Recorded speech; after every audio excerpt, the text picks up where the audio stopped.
It's the dead of night. You're crouched in the trenches when you hear it. That low, menacing buzz gets closer. Baba Yaga, someone whispers under their breath, dread spreading like wildfire. You look up and something drops, but it isn't a bomb. A metallic object hits the ground with a clatter, and a pair of cold, mechanical eyes lock onto you. It's a robot dog. The drone vanishes, but the dog is there to hunt. Nope, this isn't a scene pulled straight out of a dystopian horror film. This is the new phase of warfare. The very real scenario many Russian soldiers will face, or already do, as the Ukrainian forces get increasingly creative with their use of autonomous weapons in the Russo-Ukrainian war. But how did a vampire and a robot dog transition from a punchline to a really bizarre joke to a reality in modern warfare? Keep watching to uncover the surprising connection between these two elements and how this peculiar pairing is transforming the battlefield in unexpected ways. But let's not get ahead of ourselves. Given that the Ukrainian vampire drones and robot dogs are a culmination of the use of autonomous systems in the Russo-Ukrainian war, we must first explore the broader context of these technologies and their strategic implications. You see, since the very beginning of the invasion in 2022, Ukraine has been seeking to minimize the risks to humans on the battlefield while maximizing operational effectiveness. This approach stands in stark contrast to its Russian adversaries, who've shown nothing but a willingness to expend lives in pursuit of territorial gains. The 667,630 Russian troops lost between February 24, 2022 and October 10, 2024 speaks volumes about this meat-grinder military strategy that sees soldiers as mere cannon fodder. Ukraine, seeing its forces as valuable assets and above all, humans, has prioritized innovative tactics and technologies for any scenarios where human lives might be at stake. This involves navigating areas littered with landmines, conducting reconnaissance in an enemy-controlled territory, and attempting to breach fortified positions that contain enemy troops. The solution for all these dangerous scenarios? Autonomous systems. By leveraging advanced technologies like drones and robot vehicles, Ukraine is not only enhancing its operational capabilities, but also protecting its soldiers from unnecessary risks. However, autonomous systems aren't only about combat and surveillance. They also play a crucial role in logistics and support, streamlining supply chains and ensuring that troops receive the necessary resources without exposing them to danger. With these in mind, let's explore the most common autonomous systems used in the war in Ukraine, leading up to the puzzling vampire drones and robot dogs. Given that the war in Ukraine has been widely referred to as a drone war, there's really only one place to start: the drones. The term drone war isn't just a catchy label. It stems from the unprecedented scale of unmanned aerial vehicle (UAV) deployment, which has made the Russo-Ukrainian war synonymous with drones. According to US officials, Ukrainian forces are losing approximately 10,000 drones each month. That's 10,000. The number of losses alone should tell you all you need to know about the relentless pace of this aerial battle. Drones have become integral to tracking enemy forces, guiding artillery, and executing strikes, thus marking a historic shift in military tactics and technology. Though many experts have attributed this shift to the war in Ukraine specifically, it's important to note that UAVs have also seen extensive use in other global conflicts, demonstrating their growing relevance on the modern battlefield. They were used in Vietnam, Kosovo, and Iraq, as well as in the recent Armenia-Azerbaijan conflict over Nagorno-Karabakh. However, the concept of unmanned aerial weapons in military applications can be traced even further back, from Chinese fire kites in ancient times to balloon bombs during the Austrian siege of Venice in 1849. The idea of using unmanned aerial technology to gain a strategic advantage has a long and fascinating history. However, the scale of drone utilization in Ukraine is unlike anything we've witnessed before. This begs a simple question: why? Why are drones so extensively used in Ukraine? The answer is simple: they're the most practical and cost-effective solution. You see, conventional warplanes are far less effective in Ukraine due to the saturation of anti-aircraft systems near the front lines. In contrast, these unmanned vehicles, which cost a mere $500 or even less, can be deployed in overwhelming numbers without significantly straining military budgets and worrying about pilot safety. Also, the very nature of the conflict in Ukraine makes drones an ideal solution. The situation on the battlefield is best summed up in 3 words: chaotic, dynamic, and highly contested. That's why the Ukrainian forces need a solution that can adapt quickly. And that's precisely what drones do. They can be launched, retasked, and retrieved in a matter of minutes, allowing for a rapid response to shifting frontline scenarios. Due to their audacious roles, these drones are often viewed as expendable. That's why many of the drones used by Ukrainian forces today are often adapted from commercial technology. These less expensive, smaller, and more agile drones include the first-person view (FPV) drones, which have gained notoriety for their effectiveness, especially in relation to their price tag. Originally designed for racing or recreational use, FPV drones are now being retrofitted with explosives for precision strikes, carrying out single-use attacks with remarkable accuracy while evading detection by Russian air defenses. However, there are also some tech heavyweights in drone technology employed by both sides. Take the Turkish Bayraktar TB2 drones as an example. These UAVs are widely believed to be among the best drones in the world. They can fly at altitudes of up to 22,000 feet, operate for over 20 hours, and carry up to 320 pounds of payload. Since the beginning of the invasion, Ukraine has received over 50 of these high-tech UAVs, including over 50 drones from Turkey delivered from March 2022 onward, one from Lithuania in July 2022 and one from Poland in late 2022. However, as precious as these drones are in combat, they also cost about $5 million apiece, which is why Ukraine turned to more affordable alternatives. But even though these FPV drones might be less sophisticated, their operation still requires coordination and precision. The Ukrainian soldiers usually employ a remote controller to operate the drone while wearing a headset to view the drone's camera feed. Another operator may use a tablet to provide situational awareness. Once the target is spotted, operators focus on its most vulnerable points, such as an open hatch or engine compartment on a tank, before directing the drone for a strike.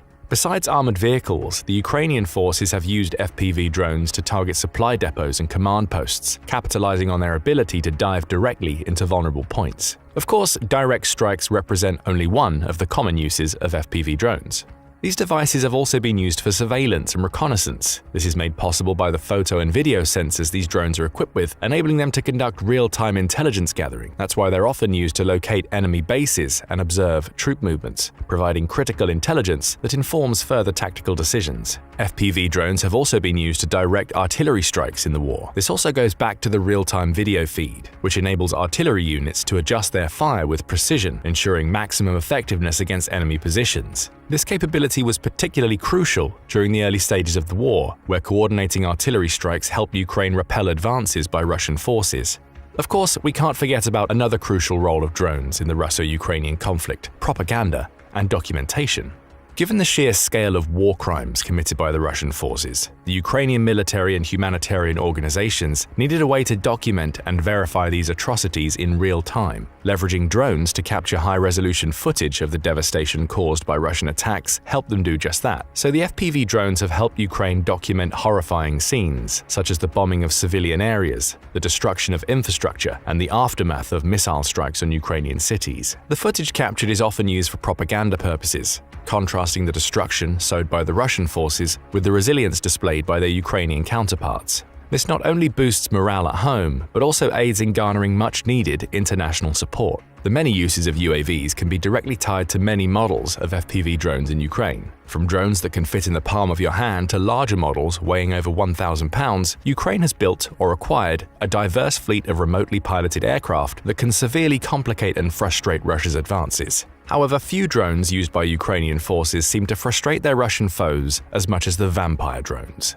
For Russians, the Vampires are more than just drones. They're the unseen terror of the night, the part of the day when the battlefield in Ukraine changes. In the day, Ukraine's FPV drones swarm the skies, but by nightfall, the Vampires come out to hunt.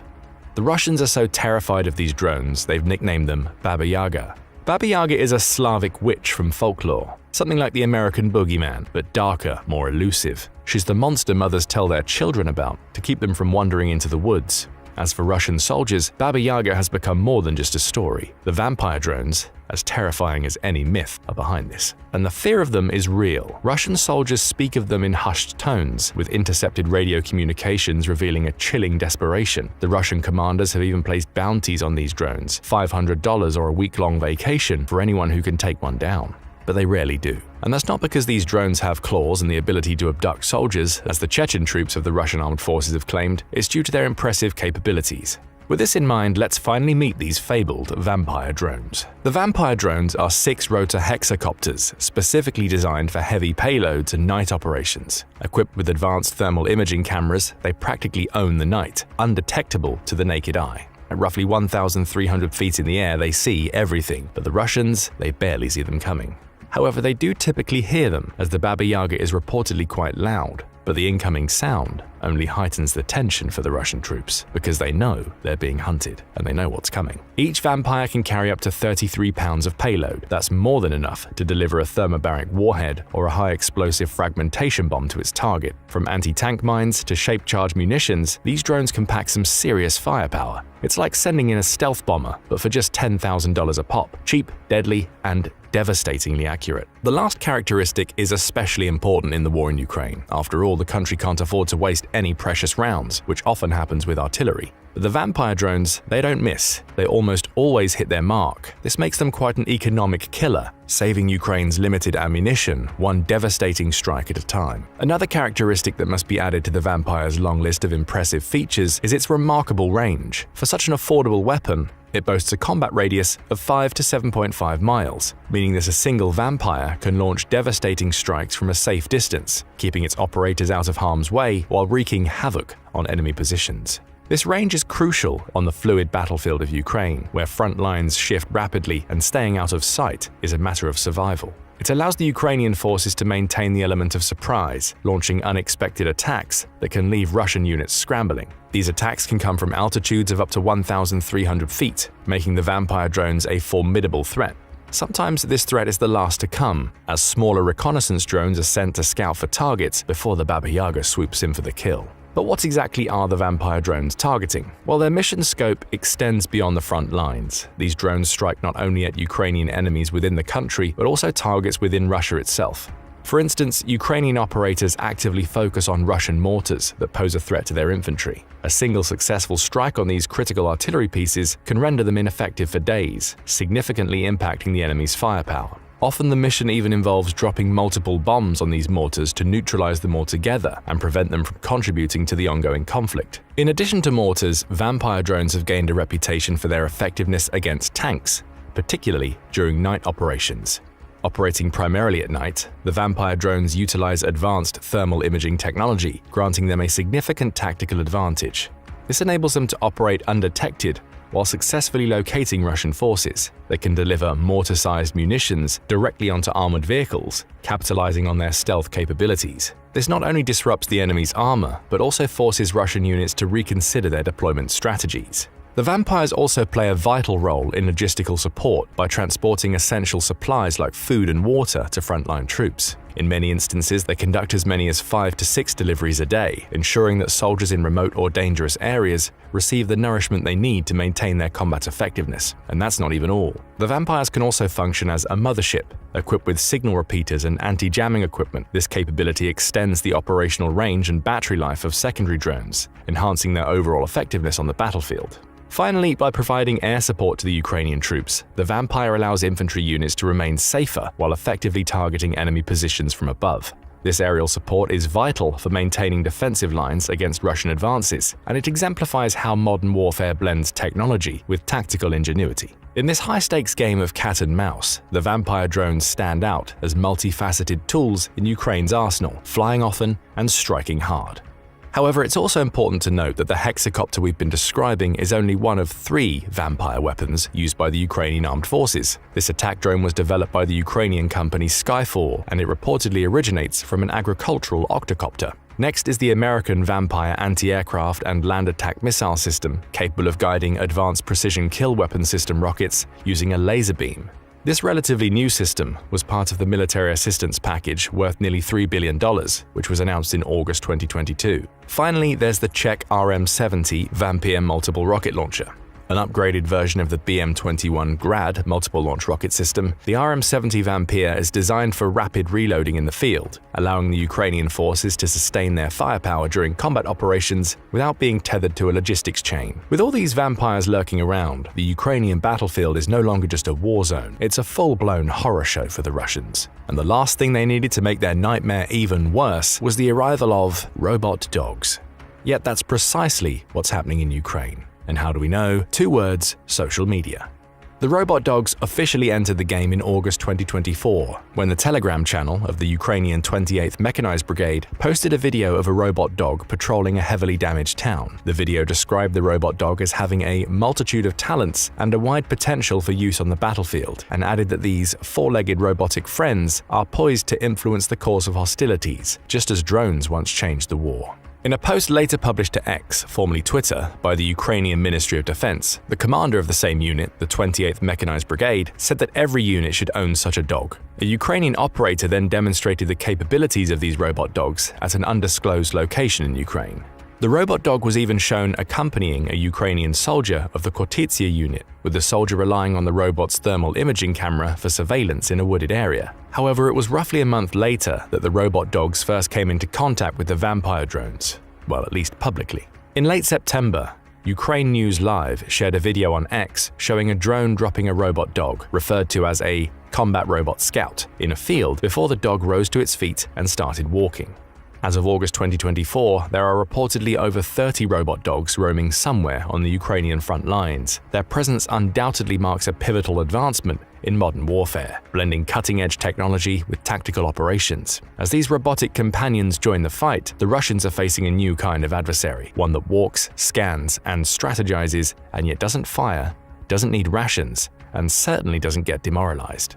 But let's back up for a second. Just as the vampire drone wasn't the first or the only drone the Ukrainian forces used in the conflict, this intriguing robot dog is part of a broader trend of introducing robotics on the battlefield. Let's do a brief overview of the robotic platforms used in Ukraine before discussing these new and advanced four-legged companions.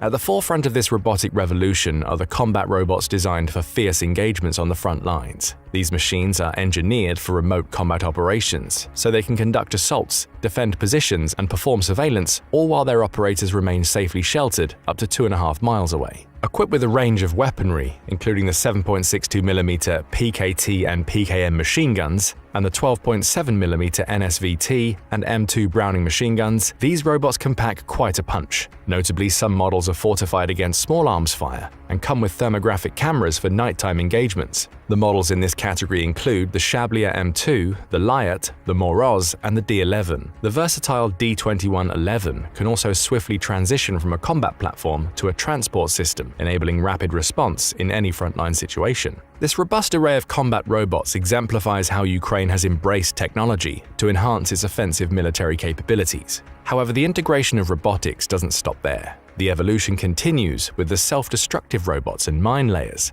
which serve a critical role in neutralizing enemy armored vehicles. These robots can carry up to 2 TM62 anti-tank mines, or a payload of up to 88 pounds, moving at speeds of up to 15 miles per hour while being operated remotely from distances of up to 3.4 miles away. Noteworthy models include the Rattle S, the Arc-1, and the PD-15 Foxy, all designed to wreak havoc on Russian positions and logistical routes with mines. Finally, we have the logistical robots, which are the backbone of supply and evacuation efforts on the front lines. These versatile machines can transport provisions, ammunition, and equipment, as well as evacuate wounded soldiers. With a carrying capacity of up to 1,300 pounds and an operational range of 25 miles, these robots are nothing short of lifesavers for Ukrainian troops. They also come in tracked models for increased cross-country abilities and wheeled designs for an even speedier delivery. Significant models in this category include the Volaya E, the Rattle H, the Rice Pro, the KNLR-E, and the Sierco S1.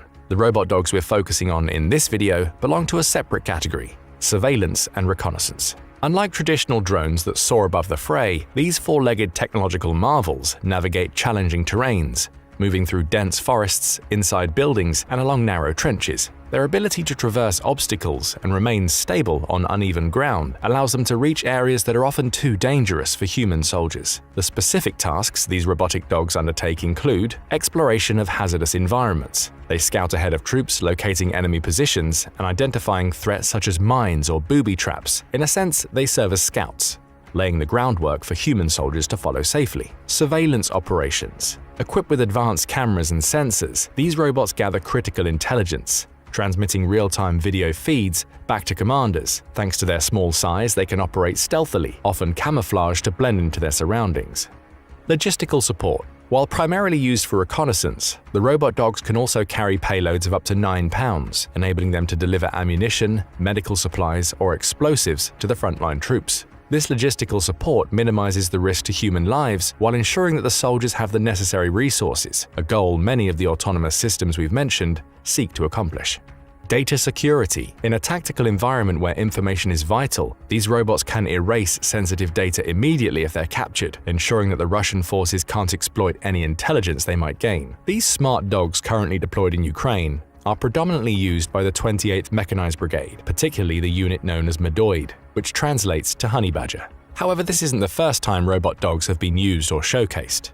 In fact, prior to their use in Ukraine, several countries were experimenting with robotic dog technology. Unsurprisingly, the US has been at the forefront of developing and deploying this technology. Initially, the Big Dog, developed by Boston Dynamics in 2005, was envisioned as a robotic pack mule for US troops. Though it was ultimately discontinued due to its noise issues, it laid the groundwork for future developments. Spot, a smaller, quieter robot dog, emerged in 2015, primarily for reconnaissance and security tasks. It's been used in various roles, including supporting military bases and identifying hazardous situations. China has also been making strides in this technology, but their dogs came with a twist. They're armed with various weapon systems. In recent years, the People's Liberation Army has been aggressively pursuing the integration of robotic technologies into the military, signaling a potential arms race in robotic warfare. And where there's a military race, there's Russia. At a 2022 Weapons Expo, Russia fitted a Chinese unitary robotics dog with an RPG-26 rocket launcher, attempting to demonstrate the military potential of even commercially available robots. Interestingly, the price of this robot was hiked to over $16,000, roughly 4 times its actual cost. Apparently, they determined that if they can't innovate, they might as well inflate. However, Chinese unitary robotics is important for this video for another reason. You see, according to Forbes, the robotic dogs used in Ukraine closely resemble those developed by this Chinese company. The Unitree Go 2 Pro, identified as the legged equivalent of the Chinese-made DJI quadcopters, is both efficient and easily available at a low cost. Priced between $2,800 to $3,000, it features a top speed of 11 miles per hour, weighs under 30 pounds, and has an intelligent control system equipped with multiple fisheye cameras. Its powerful 1.5 teraflop processor and smart software allow it to maintain stability on uneven surfaces and even follow operators visually. Sounds familiar, doesn't it? Well, it might be just a coincidence, as the German newspaper Bild claims that the Ukrainian robot dogs were developed and sent by British risk management company and drone manufacturer Brit Alliance. The company's managing director, Kyle Thorburn, stated that these machines were born due to repeated concerns about the increasingly frequent reports of losses on the front line by enemy drones. Essentially, this makes the robot dogs a safer solution for reconnaissance missions in high-risk zones. But here's where the mystery lies. When Brit Alliance was later contacted for clarification, the company revealed that the specific robots shown in footage from Ukraine aren't manufactured by their company. Brit Alliance only confirmed they, in fact, supplied modified robot dogs to the military without specifying if this includes the Ukrainian military or disclosing the original manufacturer, so make of that what you will. But regardless of who the manufacturer is, the only thing that matters is that Ukraine is putting these robots to work on the battlefield, blending innovation with determination. From what we know about these robots, they boast quite impressive specifications and features that enhance their effectiveness on the battlefield. Capable of running at speeds of up to 9 miles per hour, these robotic companions can swiftly maneuver through various terrains, providing tactical advantages in rapidly changing combat scenarios. With a battery life of up to 5 hours, they can sustain operations for extended periods without the need for recharging, allowing them to cover significant ground and gather intelligence. But what truly sets them apart is their remarkable stealth capability. These dogs carry a heat signature similar to that of a rabbit, making detection by Russian unmanned aerial vehicles considerably more challenging. Further enhancing their concealment, the robots can be draped in camouflage blankets made by German suppliers Concamo, allowing them to blend seamlessly into their surroundings. When stationary, they effectively merge with the background vegetation, becoming nearly invisible to both visual observation and thermal imaging. And the best part, the cost of these advanced machines ranges from $4,400 to $8,800, making them a relatively affordable asset in modern warfare.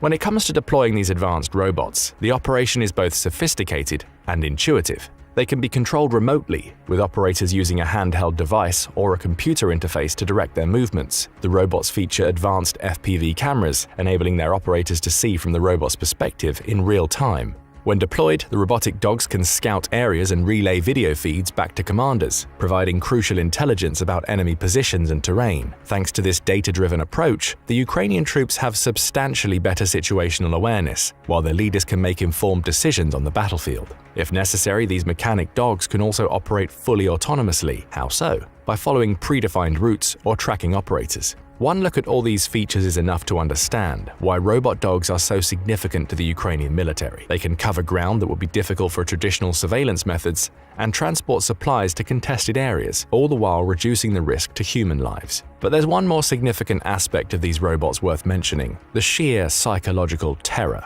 Similarly to their transportation systems, the vampire drones, the presence of robotic dogs on the battlefield instills fear and uncertainty in Russian forces. After all, the Russian troops have barely been able to deal with the relentless onslaught of Ukrainian drones. Now they've got four-legged nightmares dropping from the sky to contend with, and these robots aren't just canvassing Ukrainian territory. No, these fearless robotic animals are venturing behind enemy lines, gathering intel and delivering supplies where human soldiers dare not tread. So good luck sleeping at night, comrades. Now it's time for you to chime in. What do you make of this bizarre duo of robotic dogs and vampire drones? Should we be excited about the dawn of a new era in military tactics, or should we be concerned about what these advanced technologies could do beyond the battlefield? It's bizarre, it's genius, and it's driving Russia crazy. Ukraine is using an ancient Roman weapon to stop modern tanks in their tracks. Time and again, Ukraine has turned creativity into its deadliest weapon, from transforming pickup trucks into nightmare-mobiles to turning hobby drones into flying bombs. They've proven that innovation beats brute force. They've even repaired captured Russian tanks, sometimes with the hilarious twist of calling Russian tech support for missing parts. But now, Ukraine is reaching back over 2,000 years for its latest battlefield surprise. Inspired by the Roman Empire, Ukrainian forces are rolling out an ancient tool that's cheap, simple, and devastatingly effective against Russian vehicles. Meet the Caltrop, a spiked trap straight from history that's proving Russia's modern war machine isn't so unstoppable after all. So how is this ancient weapon wreaking havoc on a 21st century battlefield? Let's break it down. This unassuming weapon has been used by armies for centuries, yet it rarely makes it into the pages of military history. But ask anyone unfortunate enough to encounter one underfoot or under a vehicle, and they'll tell you, this thing is unforgettable. A caltrop is deceptively simple. A handful of jagged spikes arranged so that no matter how it lands, one point is always sticking up. A real-life weaponized geometry puzzle. A caltrop is classified as an area denial weapon, a tool used not to destroy outright, but to slow, disrupt, and endanger. Picture a field seeded with these, and you can imagine the chaos they create: punctured tires, immobilized vehicles, and disrupted supply lines. While weapons like poison gas and landmines draw fierce criticism for their lasting effects, the caltrop remains oddly uncontroversial. It's not glorious, it's not flashy, but it works, and its design has remained basically the same for centuries. In fact, the basic concept dates back to ancient Rome,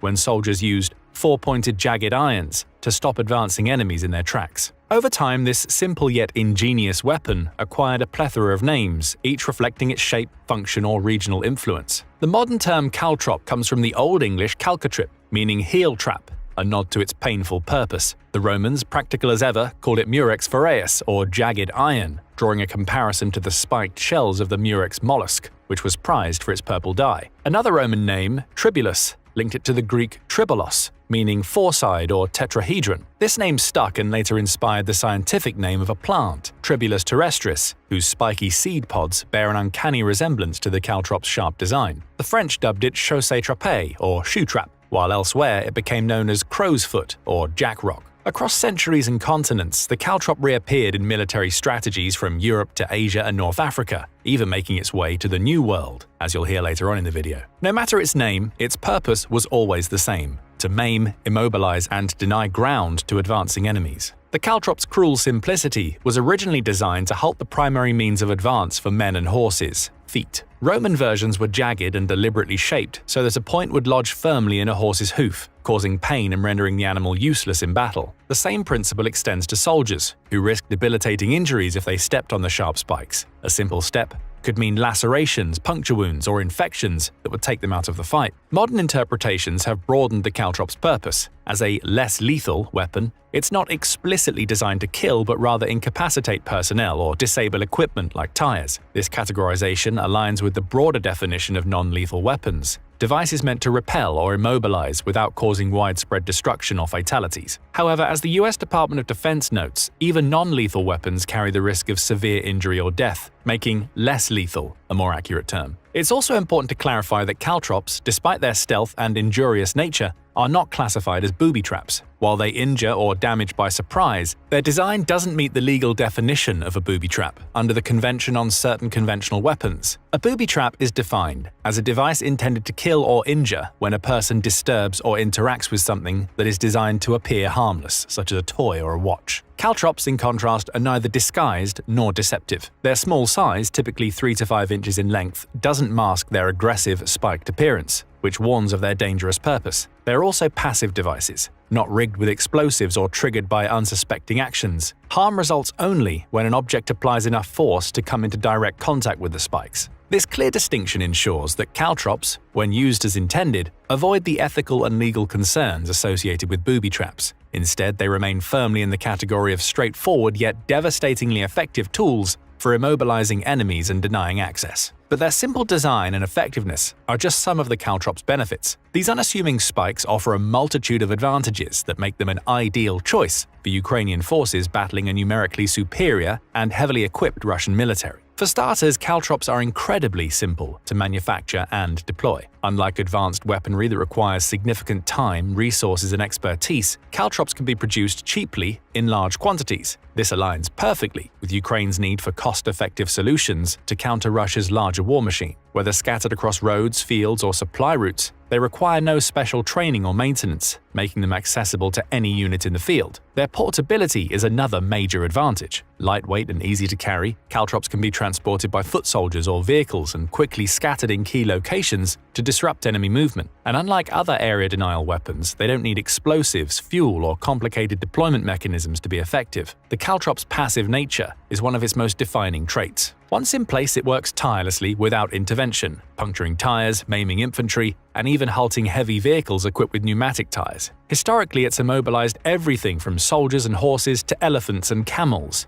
On Ukraine's modern battlefield, the same principles are proving equally effective against Russian military convoys, supply trucks, and armored vehicles. In a war where mobility is everything, the caltrop's ability to cause delays and force detours is a strategic asset. For Ukraine, whose tactics rely heavily on ambushes and nimble operations, slowing the enemy's advance, even momentarily, can make the difference between victory and retreat. However, caltrops are not without their drawbacks, and some of these limitations are particularly relevant to Ukraine's current situation. One of the most significant challenges lies in the persistence of caltrops in the environment. Unlike modern landmines that can be designed to self-neutralize or self-destruct, caltrops remain indefinitely hazardous until actively removed. This creates a long-term risk for civilians, especially in areas where combat has ceased but scattered caltrops remain. Ukraine, already grappling with the widespread devastation of its infrastructure and displacement of its population, might face increased post-war clearance obligations. These operations are not only costly and time-consuming, but also pose ongoing safety risks to civilians and even the demining teams themselves. From a legal and ethical standpoint,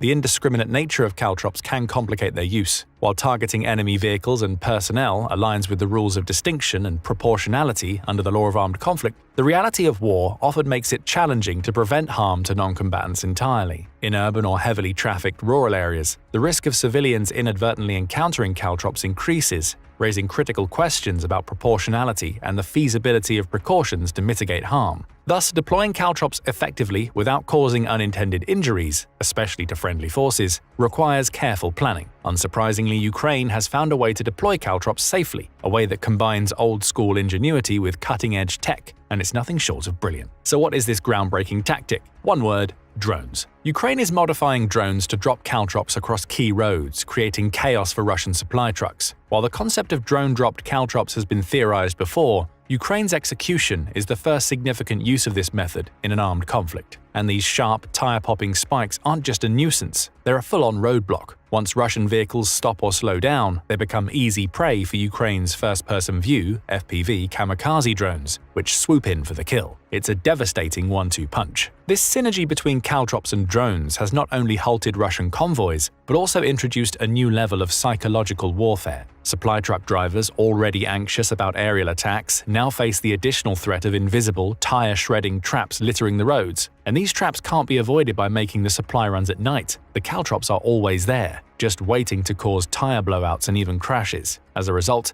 the psychological toll on Russian forces is immense. As one Russian blogger described the situation, "The enemy keeps coming up with new nasty things. Not only do they drop mines from drones, but they literally cover dangerous sections of frontline roads with spikes. And these nasty things aren't just frustrating, they're outright terrifying." The added danger of caltrops forces Russian drivers to take unnecessary risks. The same Russian blogger revealed the frantic measures they have to take. "For safety reasons, we have to literally fly through these areas and drive at maximum possible speed. And imagine what happens to a car when 2 or more wheels are immediately punctured by spikes. The fear is palpable." The Russian blogger continues his lament. "In these places, enemy drones are waiting for their prey, and as soon as the vehicle stops, an enemy bird immediately appears and drops bombs. Insidious bastards." The enemy bird in question, of course, refers to the FPV drones, which turn an already dangerous situation into an even greater nightmare. The constant threat of drone strikes, combined with the ever-present hazard of caltrops, creates a sense of imminent danger that no soldier wants to face.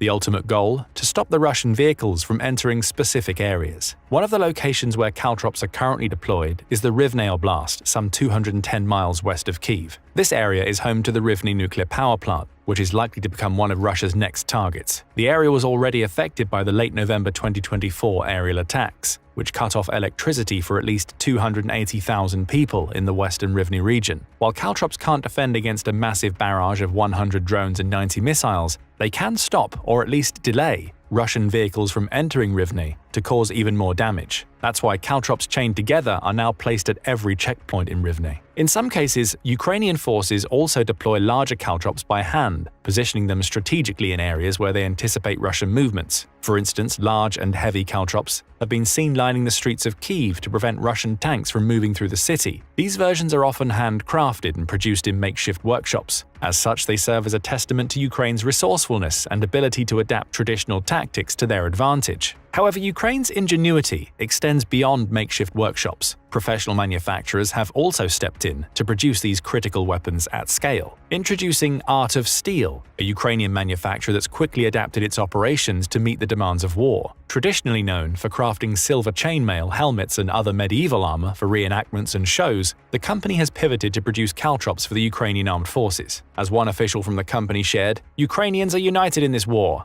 Absolutely everyone is trying to help in the fighting places and in the rear." Since the war's escalation, Art of Steel's skilled blacksmiths have produced hundreds of these caltrops, transforming their expertise in historical weaponry into a vital resource for the modern battlefield. The shop's swift adaptation perfectly captures Ukraine's resourcefulness in the face of adversity. Within days of the invasion, Art of Steel had already welded dozens of these metal devices, and the company wasn't even instructed to do so. A blacksmith at Art of Steel took inspiration from an online idea to place caltrops at barriers and checkpoints and volunteered to begin production. That should tell you everything you need to know about the Ukrainian spirit. Art of Steel's effort is just part of a broader, nationwide movement where metal workers, volunteers, and ordinary citizens have come together to support the Ukrainian forces. From creating body armor plates to filling bottles with materials for Molotov cocktails, Ukrainians are tapping into every resource available. Mark Kanchian, a senior advisor with the Center for Strategic and International Studies, observed, "There's a little of that flavor of getting the whole population involved," reminiscent of the scrap metal drives in the US during World War II. But it's not just the modern ingenuity of Ukraine that echoes past wars. As mentioned, caltrops have a long history of being used to disrupt and disarm enemies, going back to ancient battles. But there's a reason why caltrops didn't remain confined to ancient warfare. With this in mind, let's take a journey through the history of caltrops up to the Drone Age caltrops seen in Ukraine. The earliest recorded use of caltrops dates back to 331 BC, during the Battle of Gaugamela, where Alexander the Great faced off against Persian king Darius III. Historians like Polyaenus described how Darius sewed crow's feet in front of his army to impede Alexander's forces. Though it was Alexander's tactical brilliance that allowed him to maneuver around these devices and win the battle,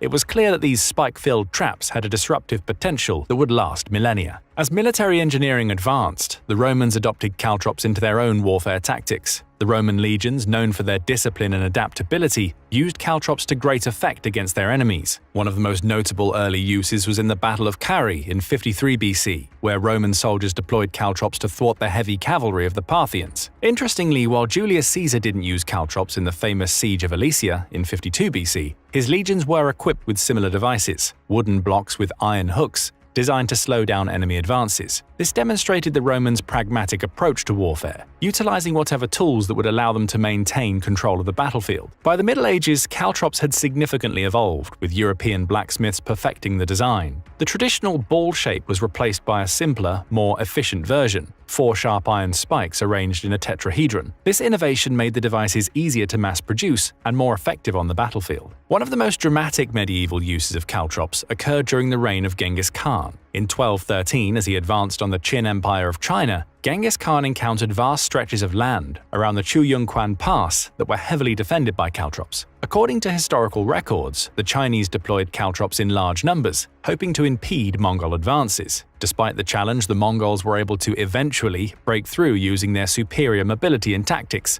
although the caltrops slowed them down significantly. Meanwhile, caltrops continued to see widespread use throughout Europe, Asia, and the Middle East. During the Crusades, for example, they were used by both European and Islamic forces to protect fortifications and disrupt enemy supply lines. This period also saw the widespread use of caltrops to protect vulnerable camp areas and prevent surprise attacks, especially during night operations. As warfare evolved and the use of gunpowder was introduced, caltrops took on a new role, one that reflected the changing nature of military strategy. The Renaissance brought innovations, including Leonardo da Vinci's design for a caltrop-throwing machine, which would have allowed armies to launch caltrops with greater precision over longer distances. Despite the growing use of firearms, the caltrop remained a viable option for defending against cavalry charges, as their ability to disable horses was unmatched. The caltrop even found its way into the New World, with the first English settlers in Jamestown, Virginia. In the 17th century, these spiked devices were used to protect the early colonies from Native American attacks and potential Spanish incursions. Although only a few examples have been discovered in Jamestown, the presence of caltrops in the colony reflects their enduring military value. Fast forward to the 20th century, and caltrops were also seen in World War I. Occasionally, they were collected as keepsakes or exchanged for bullets. However, they were also used for their primary purpose, to disable horses. During World War II, they remained in use, but their purpose again changed. The introduction of pneumatic tires made the caltrop a highly effective weapon against trucks, tanks, and other military vehicles. During the war, the Allies and the Axis powers both used caltrops extensively. The Allied resistance fighters in Europe were supplied with mass-produced caltrops by the British Special Operations Executive and the American Office of Strategic Services. They were able to do so as these devices were simple to make, easy to distribute, and highly effective at slowing down or immobilizing German vehicles, particularly on roads in occupied territories. Resistance fighters scattered the caltrops on roads, either as a harassment tactic or as a prelude to ambushes. However, the German fighters didn't just sit idly by. They also developed their own version of the caltrop made from sheet metal and dropped from canisters via aircraft. Each canister contained hundreds of these spiked devices, which were designed to disable both vehicles and aircraft. One canister could disperse as many as 1,000 caltrops over a wide area, causing chaos and disruption behind enemy lines. Just as the Ukrainians are doing now, the Germans also used larger and bulkier versions of caltrops.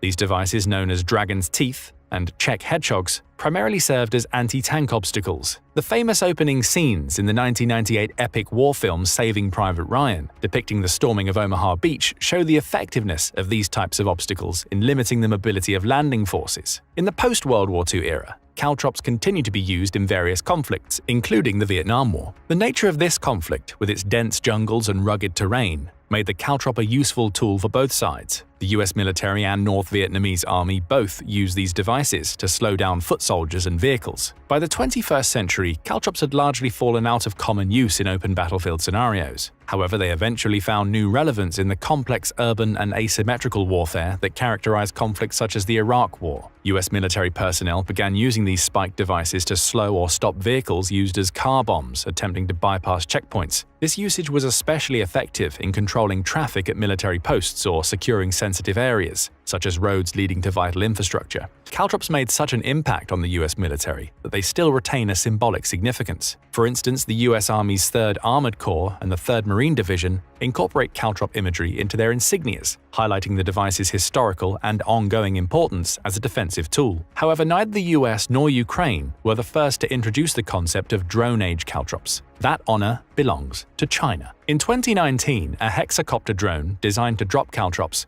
was showcased at a military expo in China. Though this innovation highlighted the potential of drones to deliver unconventional payloads in modern conflict scenarios, it wasn't exactly a groundbreaking revelation. It was simply a strategic response to the need for low-cost, precise, and effective area denial tactics. At the same expo, another hexacopter was displayed, equipped with a machine gun. This innovation showed the increasing versatility and potential for drones to act as autonomous or semi-autonomous weapons platforms. However, Ukraine was the first to go beyond presentations and theory. The country's brave fighters demonstrated the real-world battlefield applications of such concepts. They demonstrated that even in the age of advanced technology, low-tech solutions can still have a huge impact. Caltrops are far from obsolete. They're a real force multiplier on the battlefield. That's why the future of caltrops in the Ukraine conflict is ripe with potential. As drones continue to evolve, their capabilities in terms of precision, payload delivery, and tactical versatility will undoubtedly inspire even more creative uses of caltrops on the battlefield. Drones have already demonstrated their ability to deliver modified grenades, mines, and even small robots throughout the war in Ukraine. They've done everything from instilling fear in the Russian soldiers to facilitating surrender. This versatility ensures that even caltrops, when deployed via drones, are just the beginning of what's possible. But even if Ukraine restricts drone delivery to caltrops, it's sure to do a lot of damage. After all, these lightweight tools are uniquely suited for drone deployment, easy to manufacture and highly effective in disrupting logistics and mobility. They can also be deployed rapidly in response to battlefield needs without relying on scarce or difficult-to-source resources. And in a war that has already cost Ukraine hundreds of billions of dollars and up to around 400,000 soldiers, every advantage matters. But what do you think? How much of an advantage do caltrops offer to the Ukrainian troops? And where do you see their use going in the future?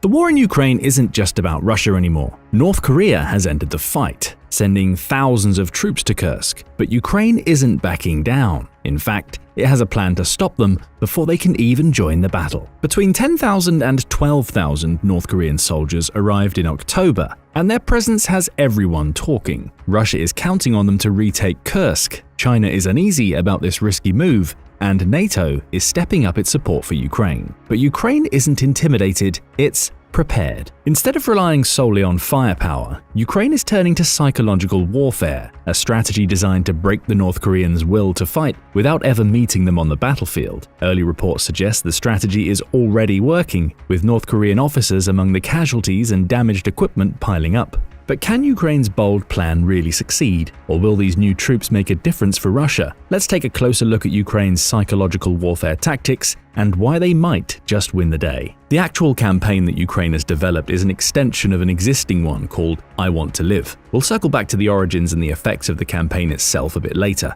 as it was developed to be used against Russian soldiers and implemented differently. For use against the North Koreans, the campaign is relatively simple. The Ukrainian military will dispense a series of leaflets in Korean, complete with illustrations of the possible ramifications of the troops going into the battlefield. The leaflets will also provide detailed instructions on how to surrender when spotted by Ukrainian soldiers and drones. North Korean troops will be prompted to lie down with their faces to the ground, drop their weapons to the side, and hold a white sheet or the leaflet itself. The leaflets are ostensibly going to be mass-printed and carried by the Ukrainian military everywhere they go in Kursk. Additionally, drones can be used to airdrop the leaflets behind enemy lines, targeting notable military compounds and training grounds that the Ukrainian intelligence has identified throughout Kursk and the neighboring regions. Ukraine is also taking a more direct approach to psychological warfare by employing South Korean experts. They could devise more comprehensive plans on how to reach the North Korean soldiers directly and bypass their higher officers. The officers could be there on the battlefield to provide control and oversight, then directly report to the North Korean government. These reports are likely influencing how the soldiers are being treated. If a soldier is found to be dodging their duties, a report might mean that their family would be in danger of being imprisoned in deadly prison camps. This would make them resistant to accepting any kind of foreign aid, lest officers believe they are defecting from the fight. This means Ukraine needs to develop a somewhat unique approach to influencing North Koreans, permitting the soldiers to surrender in a way that seems believable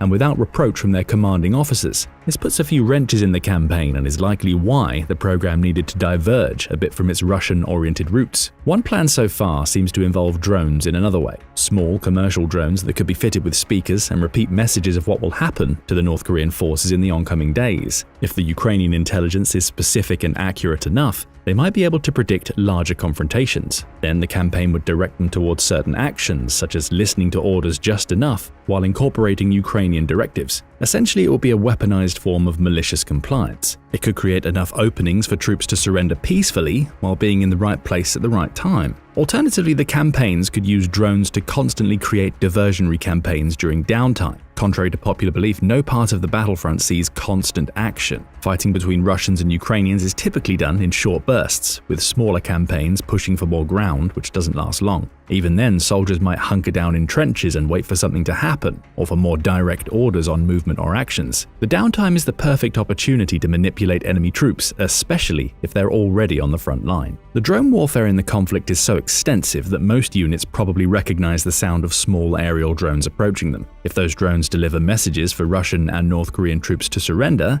it could make some skirmishes less bloody. Not to mention, it would allow Ukraine to save precious ammunition and ordnance that would otherwise be used to destroy vehicles and pulverize enemy troops to dust. While Ukraine doesn't have a shortage of ordnance to throw at the enemy via drones, their budget could use the boost regardless. Finally, the project also involves creating instructional videos for social media channels like YouTube and Telegram, the latter of which is immensely popular in both Russia and Ukraine. While North Koreans likely don't have access to it, they could get second-hand accounts from their Russian comrades. In an ideal scenario, Ukraine's psychological warfare plan should at least see some of the North Korean soldiers turn away from combat and desert their posts. But why would they? Well, the North Korean military is in a precarious situation. There are two possible ways for North Korea to leverage its troops to aid Russia. The first is by sending some of their best troops to the war. Ostensibly, this would be done to gain much-needed direct experience in modern combat. You see, North Korea is one of the most heavily militarized nations in the world. It's estimated to have roughly 1.3 million active military personnel, making its army the fourth largest in the world, and almost tying it with the American military itself. Considering that North Korea has only around 26 million people, while the top three entrants on the military enrollment list, China, India, and the US, have population sizes of considerably more,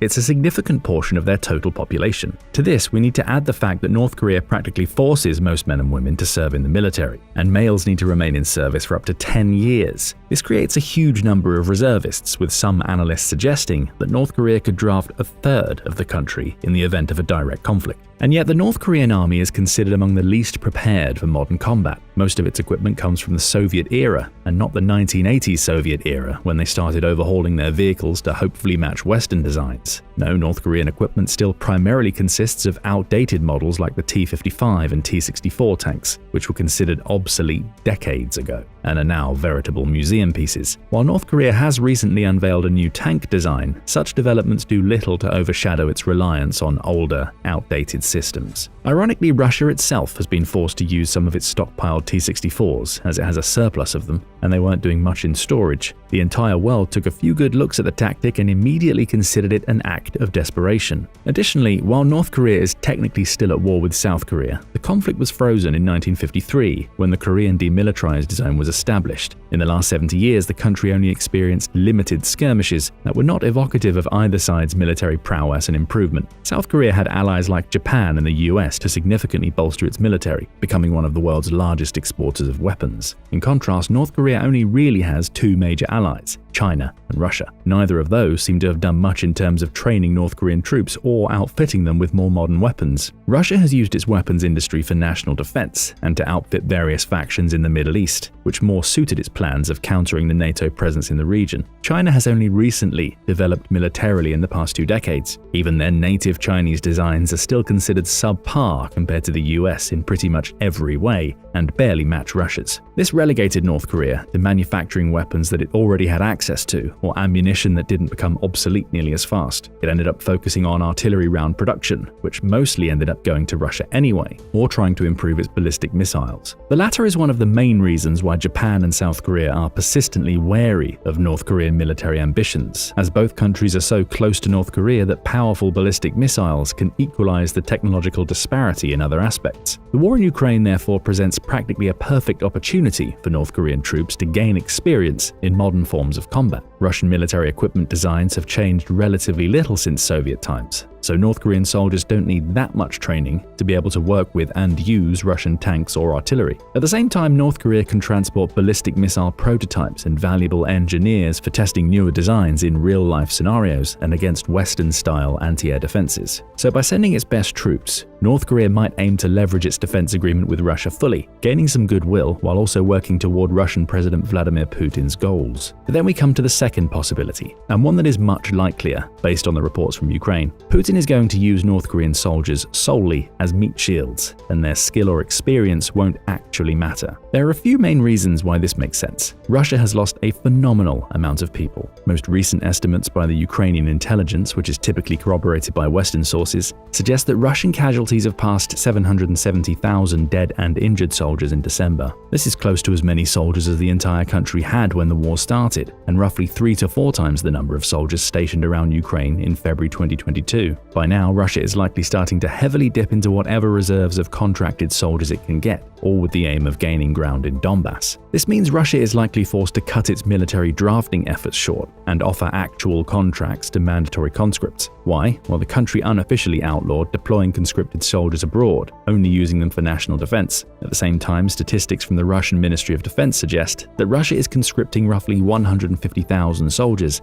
every 6 months. These soldiers technically have to go through a full year of service when they're considered conscripts and can't be used in the Ukrainian mainland. Previously, Russia stationed them in regions around Ukraine, which turned out to be a disaster when the Ukrainian army decided to invade Kursk, and the conscripts let them enter practically unopposed for 3 weeks. But now Putin may have run out of options and could start dipping into conscripts and reserve soldiers, offering ludicrous salaries for them to go to Donbass and try to push deeper into Ukraine. That leaves Kursk unmanned, which is where the North Korean troops come in. The wording of the Russian-North Korea defense agreement, which was signed in June 2024 and ratified in September, implies that North Korea is only obligated to come to Russia's defense if the latter's territory is directly threatened. This allows Putin to justify putting North Korean troops only in Kursk, as it belongs to Russia, since deploying them to Ukraine itself would likely create a series of international responses from NATO, its allies, and even China. But that's where the second problem comes in. Regardless of their training in the North Korean forces, the soldiers are, objectively, not going to be as well trained or equipped as Russians. Reports from North Korean defectors who were in the country's army a few decades ago pointed out that the average soldier is barely getting paid, has little access to food and water, suffers from near permanent malnutrition, likely can't get proper healthcare, and is often forced to work agricultural or construction work by the government's demands. These factors don't make a good soldier in any country, let alone one that presumably has military technology far below modern Western countries. As such, Putin likely doesn't count on or expect much from the North Korean troops. Instead, his tactic might just be to let them loose in Kursk with minimal actual orders and hope they soak up some of the bullets or ordnance that Ukrainians throw. After all, there's no mention of how many troops North Korea actually planned to send to Russia. Russia is paying the average monthly salary for each soldier it receives, with most of it going straight to the North Korean government. This is a huge incentive for North Korea to just keep sending more and more soldiers whenever possible, likely after the first batch has seen actual combat. Then there's the final part of the puzzle. North Korean forces know neither Russian nor English, the two main languages used in the Russian military. This is bound to cause significant tension between the Russian military and its North Korean additions. According to Ukrainian intelligence on Russian training sites for the incoming troops, the soldiers posited that North Koreans would need dedicated translators or constant supervision from higher officers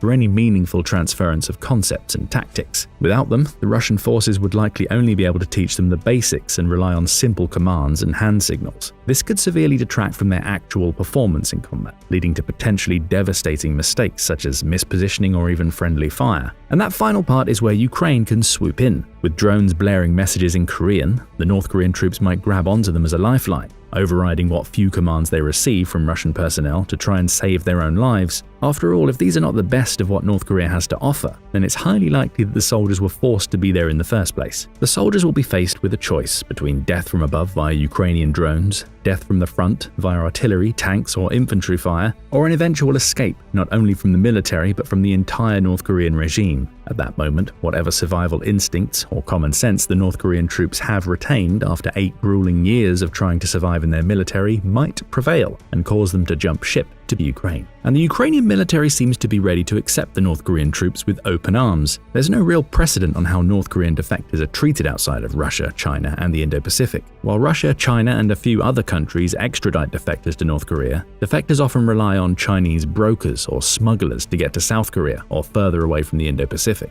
However, the European Union frequently treats North Korean defectors as South Korean citizens and denies asylum requests, with Germany and the UK being among the few countries with meaningful defector populations. The Ukrainian government hasn't made an official statement on how it plans to process any defectors it gets from its psychological warfare tactic. Presumably, Ukraine might treat the defectors as prisoners of war in the short term. After that, it will be up to the government to decide whether to transport the soldiers to South Korea or allow them to stay in the country and claim asylum. But what's the likely success rate of Ukraine's tactics? While North Korean troops have been spotted in Kursk in various reports, there are scant details about their actual training, positions, or extrapolated movements. There were only a few reports of clashes that involved Ukrainian soldiers or drones encountering North Koreans, and only on a small scale. This would imply Russia is still holding these troops back, presumably for additional training, or Putin might be working on a large, desperate push to retake the entirety of Kursk in one fell swoop. It's one tactic, and it likely won't work as planned, but there's no telling how Russia's military strategy might be conceptualized at this point. This means we're left with pretty much no meaningful details on the possible effectiveness of the I Want to Live project aimed at North Koreans, but we can extrapolate from its previous efforts directed at Russia's own military. The I Want to Live project is much more varied when it comes to trying to swerve Russian soldiers out of the military. It's a multi-pronged approach that contains a detailed website and a hotline service that Russians who are deployed or scheduled to be deployed in Ukraine could contact for assistance. Then the Ukrainian operators would get their details and try to create an extraction point inside Ukraine where the soldier could leave the Russian military under the pretense of being captured. As you can see, the tactic for North Koreans might be strikingly similar to the original plan for Russians, even if the contact medium is slightly different. Regarding the actual success rate of the campaign over the past 3 years, the matters get slightly more complicated. The pervasiveness of the campaign certainly aligned with the expectations, with an estimated 35,000 Russians contacting the service as of May 2024, while the website received around 50 million visits, although the latter is a much less useful metric to track. By the same month, around 260 people were extradited from the Russian military, with some believed to have decided to leave the country completely, while others plan to return to Russia when the war ends. Still, 260 out of 35,000 is not a particularly good exchange rate, considering that the campaign has been running for slightly over 2 years at that point. If we extrapolate the number to the reported 10,000 North Korean troops, we can get an estimate of around 75 people, taking them up on the offer, if the rates are the same. Of course, these numbers won't mean much in a practical scenario. North Korean troops are in much different condition and circumstance, making their responses impossible to predict with any kind of certainty. But Ukraine being willing to try to save as many people as possible from going to war in the first place shows just how much trust they have in the program working. Even if only a few dozen people actually leave the Russian army and sign up for asylum in Ukraine, those still constitute lives saved in the long run. Then there's the possibility of crowd mentality working in Ukraine's favor. North Koreans are likely going to be deployed to the front line in Kursk soon, at which point they'll start getting pummeled, figuratively, by the psychological warfare tactics the Ukrainians are using. The constant exposure could lead to a few people deserting for greener pastures. After that, if Ukraine redoubles its efforts to showcase the initial success, more and more people might start following in those first few footsteps, and bit by bit Ukraine could undermine North Korea's presence in Russia from the inside. At that point, Putin will be left with one fewer option to use in the war, which only leaves him weaker on the global stage. But what do you think? Will Ukraine manage to score a small win with its psychological warfare plans? How many North Korean soldiers will defect to Ukraine?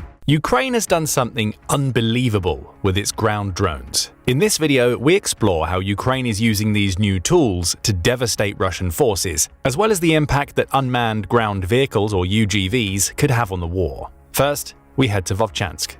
An ancient city first settled under the Tsardom of Russia in 1674, Vovchansk is part of the Kharkiv region. Before the war began, it had a population of 17,459. Now that population is about 300. The reason is that Vovchansk has been a key Russian target during its offensive in Kyiv. What was once a small, though vibrant city has been reduced to rubble by constant bombardments of Russian artillery and bombs. Yet it's also in Vovchansk that Ukraine has unleashed a weapon unlike anything that Russia has ever seen. In May 2024, Russia launched a new ground offensive targeting the city of Kharkiv. It advanced quickly, taking several small border villages before arriving in Vovchansk. The small city is only 25 miles away from Kharkiv and serves as perhaps the biggest barrier to the true Russian target. It was in Vovchansk that Ukraine's forces fortified and stood their ground. The 82nd Air Assault Brigade, along with several other Ukrainian brigades, arrived to halt the Russian soldiers. Weeks of hard fighting ensued. By the end, Ukraine had pushed Russia's soldiers to the Vovcha River that runs through Vovchansk. Russia rallied. It took the PJSC Volchansky chemical plant located on the river's right bank, with the apparent goal of using the plant as a launching point for a river crossing into the city's southern regions. The plan failed. Ukraine smartly attacked the plant from the west, essentially surrounding the Russians stationed in the plant and isolating them from the other Russian soldiers stationed in the west. No evacuations were possible. No reinforcements would arrive. When the Russian soldiers in the chemical plant realized their situation, they surrendered in their dozens. A sad showing for a military that's meant to have overwhelming power and superior tactics. But what does this have to do with drones? It all comes down to the chemical plant. By capturing it, Russia gave itself an elevated position through which it could observe almost the entirety of the small city it aimed to capture. It had a strong defensive position set up. Ukraine's attack from the plant's west was an example of its soldiers identifying a key vulnerability in that defensive position and exploiting it. However, it was an attack that wouldn't have been possible were it not for a very clever usage of a UGV. Surrounding the Russians in that plant wasn't as simple as it sounds. Ukraine's Air Force was initially called in to launch guided bomb strikes on the plant to dislodge the Russians. Those strikes failed, not because the bombs weren't effective, but because Ukraine simply didn't have enough of them to sustain the attack. Bombardments using aerial drones proved similarly ineffectual. Though Ukraine has made good use of kamikaze and bomb-carrying drones throughout the war, they simply didn't offer the firepower required. The explosive charges these drones carry weren't powerful enough to breach the chemical plant's defenses, so Ukraine's soldiers got creative. Facing the challenge of decimating the Russian firing positions at the plant to enable its soldiers to storm Russia's defenses, Ukraine turned to salvage. Electric cars, primarily imported from abroad, were their targets. The wrecks of these vehicles provided batteries and alternators that could sustain the drones Ukraine used to batter the Russian position. But they had another use. During the salvage operation, Ukrainian troops discovered an undamaged hydrogen canister inside the wreckage of a Toyota Mirai. Weighing over 440 pounds, that canister offered far greater explosive potential than the UAVs Ukraine had previously used to attack the chemical plant with. With it, Ukraine could launch a weapon comparable to the most devastating aerial bombs. Powerful blast waves, fireballs, and even a mushroom cloud could erupt from this hydrogen canister, vaporizing the Russian firing position and opening the door for the plant to be retaken. There was just one problem. Ukraine had no way to launch its jerry-rigged bomb. Its planes had already been diverted away from the chemical plant, called to provide support elsewhere. As for its UAVs, none were large enough to carry the hydrogen canister. Even if they were, the sheer size of the canister would make it an easy target for the Russians stationed in the plant. Ukraine had a battle-ending weapon in its hands and no way to use it, so the soldiers turned to a ground drone. Packing the canister onto the drone, they sent it across the remnants of a partially destroyed bridge in Metalista Street. This was a genius move. The bridge lay just to the east of the plant, which would have made it detectable to the Russian troops were it not for the extensive tree cover standing between the plant and the bridge. Inching along the bridge, which was just about wide enough to traverse, the drone slowly moved toward the nearest building in the chemical plant. As it drew closer, the Ukrainians triggered the hydrogen canister strapped to the drone. Boom! A huge explosion rocked the building, with the fire that followed suggesting Ukraine had just taken out an ammo store. That alone would have been devastating enough for the Russian soldiers stationed in the plant. However, the building the Ukrainian drone targeted was also the sole firing position the Russians had set up. With that building now in flames, the troops were forced to evacuate before linking up with soldiers stationed elsewhere in the plant to launch a counteroffensive. Every Russian turned their attention to the flaming building, anticipating a Ukrainian assault to come through the wreckage. That assault came, but not from the direction the Russian soldiers anticipated. Ukraine had used its ground-based drone bomb as a distraction as well as a means to take out Russia's only firing position in the chemical plant. With the Russians distracted, Ukraine was free to send soldiers along Sobonaya Street, which had previously been impossible because Russia had eyes on it via their firing position. The undefended street was taken. The Russian soldiers inside the chemical plant lost their key supply route as they watched what little ammo they had burn around them. It wasn't long after that the Ukrainian soldiers had surrounded the Russians inside the still blazing chemical plant, forcing mass surrenders and putting paid to Putin's latest attempt to take Vovchansk. And it was all done using a drone only barely larger than an RC car and a repurposed hydrogen tank from a wrecked vehicle. A single stroke of genius that has unlocked a new tactic for Ukraine. It no longer needs to throw men at Russian positions. It also doesn't need to rely on foreign aid to provide the bombs and missiles it needs to strike fortified positions. Through a combination of guile, ingenuity, and superior tactics, Ukraine now has a weapon that can cause severe damage wherever it's deployed. It's opened up a new frontier in the Ukraine war, and the craziest thing about this amazing strike is that it's far from the first instance of Ukraine using ground-based drones against Russia. There are many more. While the attack on Vovchansk chemical plant may be the most impressive example of Ukraine using the combination of RC cars and bombs to wreak havoc on Russia, the tactic was merely an explosive extension of a concept Ukraine has used for well over a year. In July 2023, Reuters reported on the developers of new ground-based drones. Scattered throughout the country, Ukrainian engineers have been developing variations of these drones, many using salvaged parts. One of these engineers is 22-year-old Yevhen Natok. His design is a small, almost undetectable, green machine that runs on tracks. It would look like a small model tank, were it not for the fact that it has a landmine strapped to its back. Where the jerry-rigged ground drone used in Vovchansk took advantage of tree cover to reach a Russian position, Natok's drone is far more difficult to spot. Some long grass is all it needs to make its way to a Russian position. Once the drone gets in close, it's all over. If they see it at this distance, they won't even have time to pray, Natok told Reuters when speaking about his drone. And he's not stopping at mines. Natok has created ground drones of various sizes and capabilities. The smallest can be packed with explosives or have mines strapped to them. However, he's also built drones capable of carrying remote-controlled machine guns up to 6 miles away from the drone's operator. In July 2023, he was also working on a much larger variation of his drone that will be capable of carrying a 20mm cannon capable of firing rounds that can penetrate tank armor. Russia has already lost over 8,000 tanks in the war. The arrival of tiny vehicles those tanks can't properly see or target could be devastating for Putin's forces.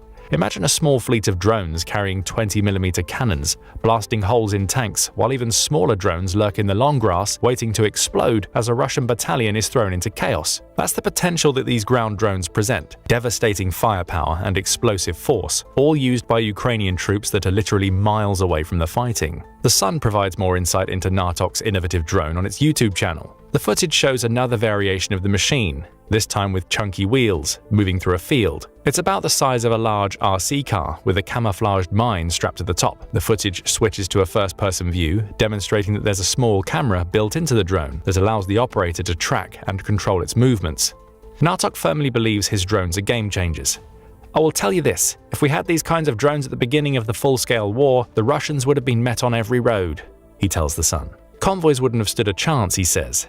The drones would have been stationed in every tree line, out of the sight of invading Russian troops, until their tanks and armored vehicles drew near. Then, an attack. The drones would pour out en masse and detonate, leaving behind them a wreckage of tanks, armored vehicles, and the unfortunate Russian soldiers caught in their wake. It's difficult to argue with Natok's point. The drones he's created are difficult to spot, but even if they're noticed, they're small and fast enough to evade rifle fire. That only makes them more terrifying for Russian soldiers. Imagine seeing what looks like an RC car hurtling towards your position. It takes your brain a moment to figure out what this quickly moving little car is, and a moment longer to identify that it's carrying an explosive. In the seconds it takes you to aim and fire your rifle, the drone has closed the distance and is almost at your position. Even a direct hit will result in a devastating explosion, but you have to fire.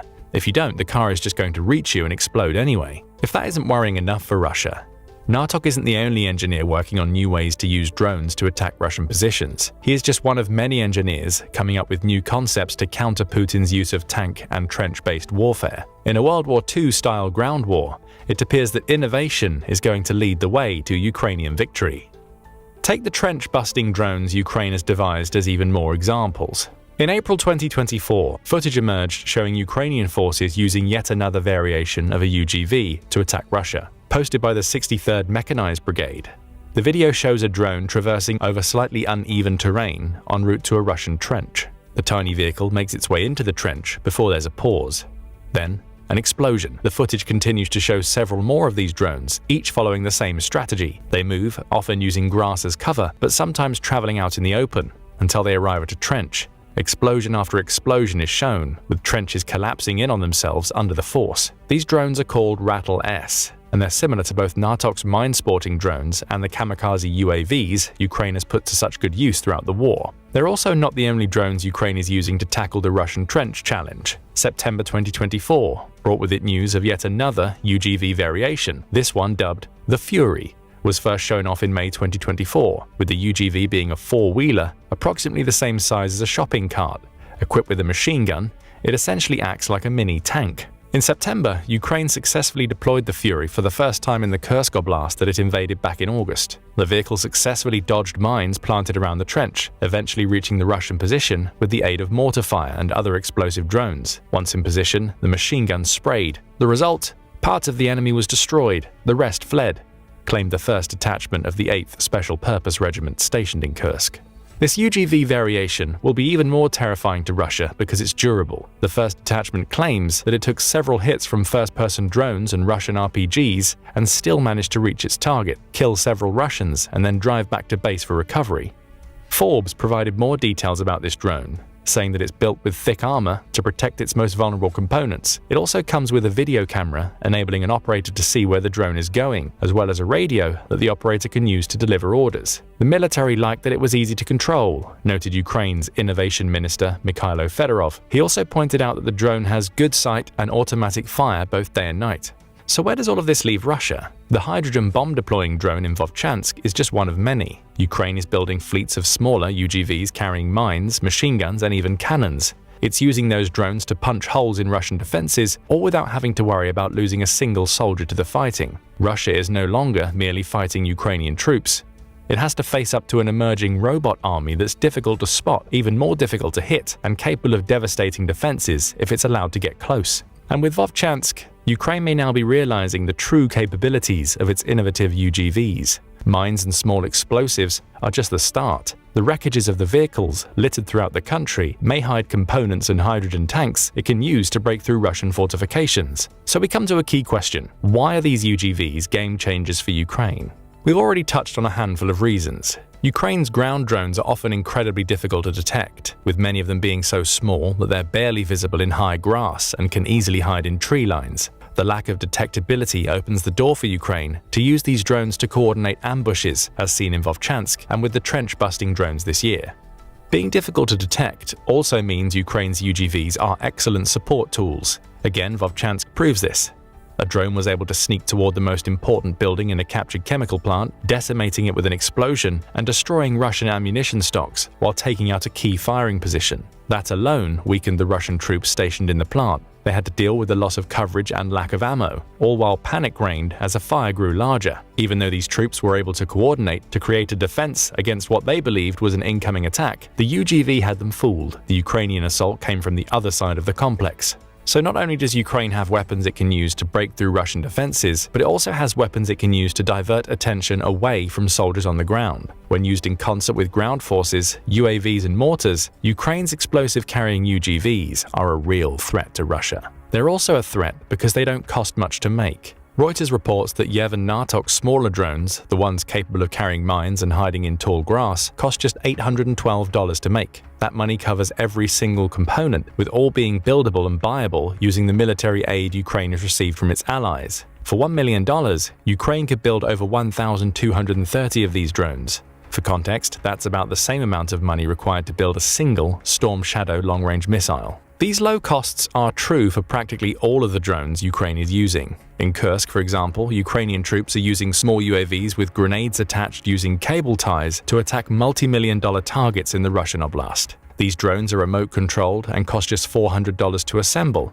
Larger drones may cost in the multiple thousands of dollars, but the trend continues. It's far cheaper to assemble a mini-army of drones than it is to build a single missile. The risk-to-reward ratio swings massively in Ukraine's favor thanks to these low costs. Returning to Nartok's $812 drone, that would be even cheaper to build, were it not for the war driving up the prices of his components. If before the war a transmitter cost 2,000 hryvnias, which is Ukraine's currency, it now costs up to 12,000. He tells Reuters. Costs multiplying by a factor of 6 is a problem, but the UGVs Ukraine is using are still low-cost options. As for the risk versus reward side of things, sending a fleet of dozens of UGVs to clear out trenches and destroy tanks allows Ukraine to inflict high-cost damage on Russia without risking its people or using the more expensive weapons it's receiving from the West. Therein lies another reason these UGVs are such game changers. They're actively protecting Ukrainian troops. That's the opinion of Ukrainian intelligence chief Kyrylo Budanov. who expects the next phase of the Ukraine war to see the development of far more UGVs. Those drones are going to replace soldiers on the front lines, with those soldiers likely pulling back to help control the drones as they make their way to their targets. Speaking at the Yalta European Strategy Conference in September 2024, Budanov said, "In this calendar year, I think the number of these robot systems will grow immensely in the order of tens. The reason? The human desire not to die."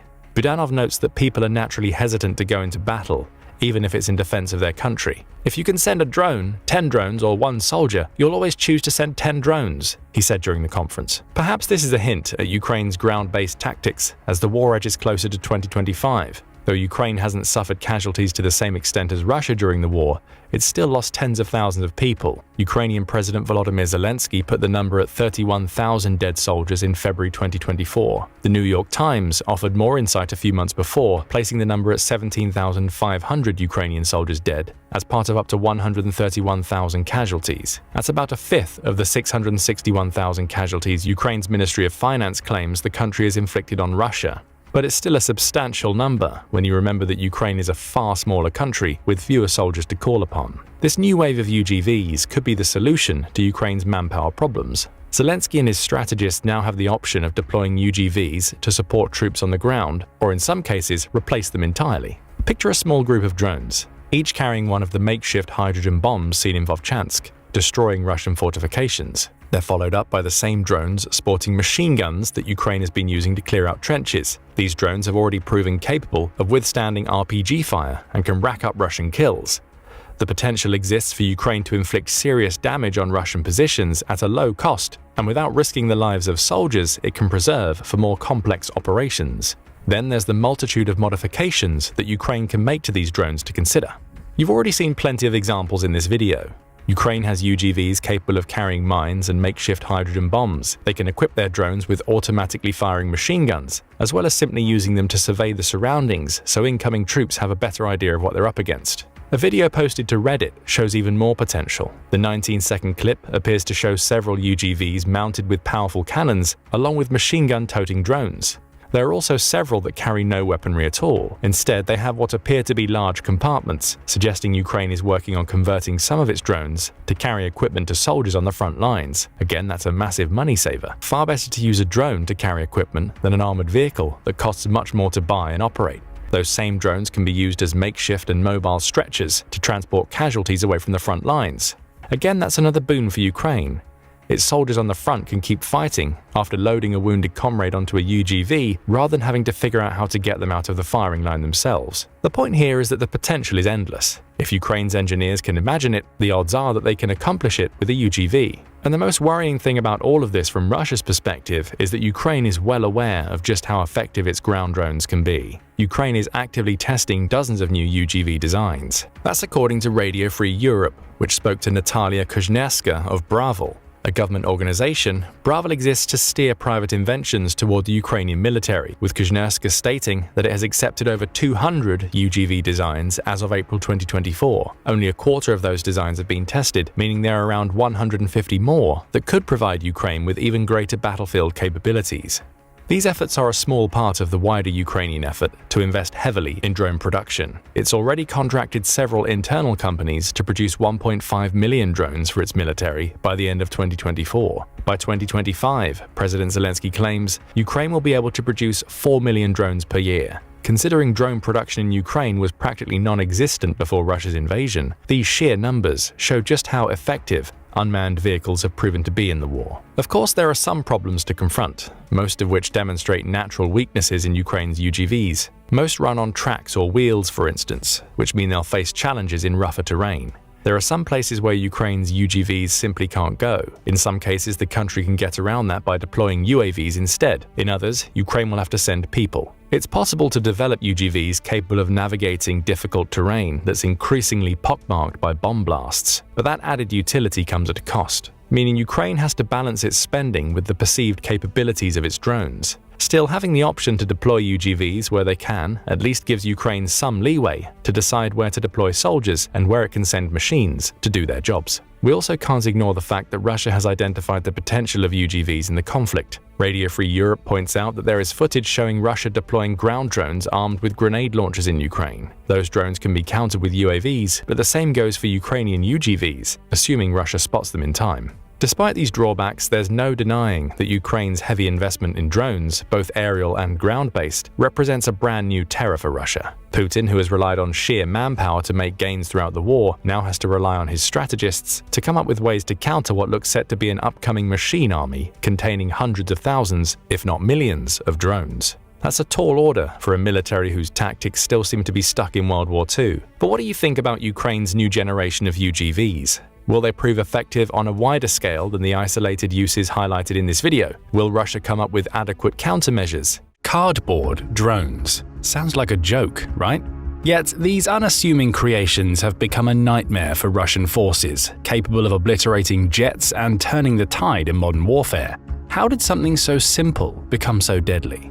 Putin's plans for an easy victory in Ukraine were shattered by a new era of warfare. His pride in a supposedly modernized military and an impressive tank fleet couldn't withstand the relentless onslaught of large and small drones, transforming many of those tanks into smoldering ruins.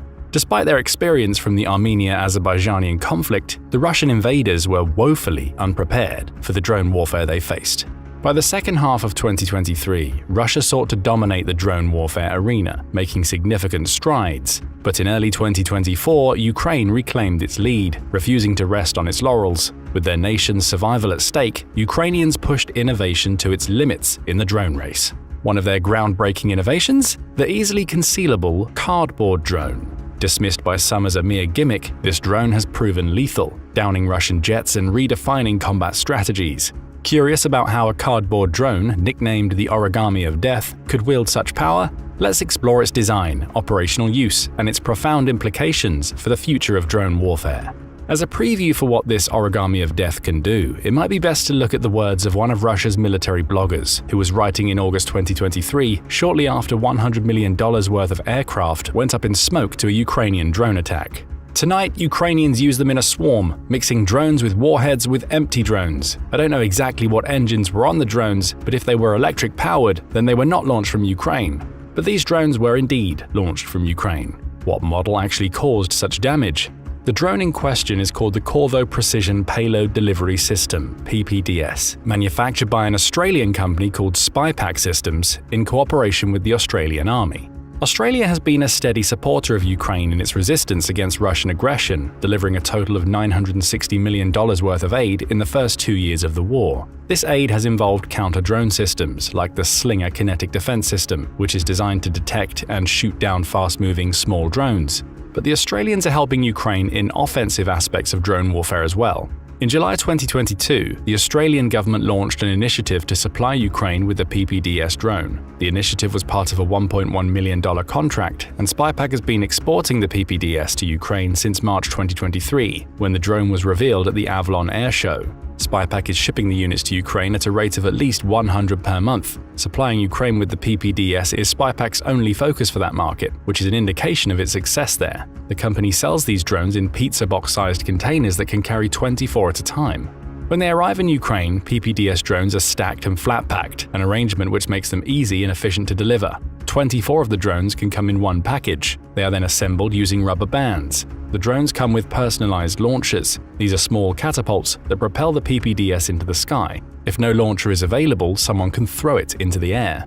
The company is understandably secretive about the material the PPDS is made from, but it seems that the drone isn't actually made of common cardboard, but rather a wax-coated foam board. It's also easily repairable because damaged parts can be replaced. For example, if the drone's nose cone gets hit, the operators can replace it with a spare. The drone can also be repaired with common tools like hot glue gun and tape, making them durable and easy to call upon in lean times. SpyPack says that the PPDS is designed for covert delivery, and perhaps more than any other drone on the market, the Origami of Death is well suited for such operations. It's designed to be stealthier than a normal drone. First, the PPDS has a size which helps to enhance its stealth profile. The central portion is about as big as a shoebox, while the wingspan is about 6.5 feet. More importantly, since the drone is made of a waxy cardboard-like substance, it's transparent to radar. The rise of stealth drones has been another innovation in UAV warfare since the conflict started. Toward the end of 2023, Russia began coloring some of its Shahid drones black to make them less visible to the eye. This coating was not just paint, but rather a specialized material to reduce visibility to radar. The Ukrainians and their Australian partners have taken this to another level with the PPDS. The drone is not completely stealthy because its electronic components, like the battery, can be detected. Nevertheless, it has a lower cross-section to radar thanks to its design and materials. The drone's operator controls the UAV through a specialized Android tablet that comes with the packaging. The PPDS can also fly autonomously if need be. It uses GPS guidance, but is resistant to jamming, because in the event the GPS goes down, the PPDS has control software that can calculate its location using the information from the drone's speed and trajectory. According to SpyPack's chief engineer Ross Osborne, the PPDS can also take weather conditions into account when deciding its flight path, landing pattern, and approach. The wax coating ensures that these drones can continue operating in damp conditions, maritime environments, and even rain, assuming it's not raining cats and dogs outside. When not attacking, the drone is designed to be reused. A single PPDS drone can be reused up to 60 times for reconnaissance and surveillance missions. The material the PPDS is made of also makes it more resistant to jamming than traditional drones. At a time when both sides of the war are recognizing the importance of jamming, the PPDS might prove more important in the next phase of the conflict and for the future of drone warfare as a whole. We'll discuss this more in detail later. For now, you might be wondering, why would someone come up with the idea for a so-called cardboard drone to begin with? Why was the PPDS conceived in the first place? The PPDS was originally designed for reconnaissance and to carry supplies to frontline positions. The drone weighs 5.3 pounds when empty and can carry a payload of 6.6 pounds. The payload bay has a cover that flips up to ensure the ease of retrieval by the receiver. It's propeller-driven and can reach speeds of 37 miles per hour. The PPDS has a reported range of 75 miles. However, as we'll soon see, there is good reason to think these drones can far exceed that distance, and this reveals the first clue about the need for a cardboard drone. The PPDS's design gives it a great advantage in range over the typical rotor-based small drones that Ukraine's pilots have long favored. This is because of its light weight and fixed-wing configuration. There's less drag, greater energy efficiency, and the wings generate the lift. The PPDS can fly at higher altitudes than rotor drones as well, which can add to its ability to surprise the enemy. The PPDS can land within 2 meters of its intended destination. For surveillance, the original PPDS drone came with a camera placed within the top of its nose, just above the propeller. Aside from covert delivery and surveillance, low cost is one of the things SpyPack prioritized with this drone, and the second major reason why it chose such an unusual base material. The unit price is not available on SpyPack's website, but reportedly ranges from between $670 to $3,350. Some of Ukraine's FPV drones are cheaper than this, but what makes the PPDS interesting from an economic standpoint is that it's considered a military-grade drone, according to Michael Partridge, a representative from the company. Other higher-end military-grade drones like the Shahid cost in the range of tens of thousands of dollars or more. Other military-grade drones, like the American MQ-9 Reaper, cost $30 million. Thanks to its design and construction, the PPDS drone can deliver military uses for much cheaper prices. It won't be nearly as powerful as a Shahid or a Reaper, but the low price doesn't mean this drone is ineffective. The Ukrainians have since weaponized it and turned it into an effective kamikaze drone. They began using the PPDS to attack Russian targets in June 2023, only 3 months after their initial arrival. Payloads can be of various forms of explosives, including cluster-type munitions. One Ukrainian test captured on video saw an airburst above a target that rained fragments over a broader area. This munition makes it a particularly good anti-personnel weapon, but it certainly has many anti-material uses as well, a fact which was proven in late August 2023. One of the drone's more notable feats came on August 27th, when Ukraine used the PPDS against an airbase at the historically significant site of Kursk, deep within Russian territory. Ukrainian sources reported that the strike hit a MiG-29 fighter jet and 4 Su-30 aircraft. The drones also damaged 2 Pantsir missile launchers and part of an S-300 air defense system.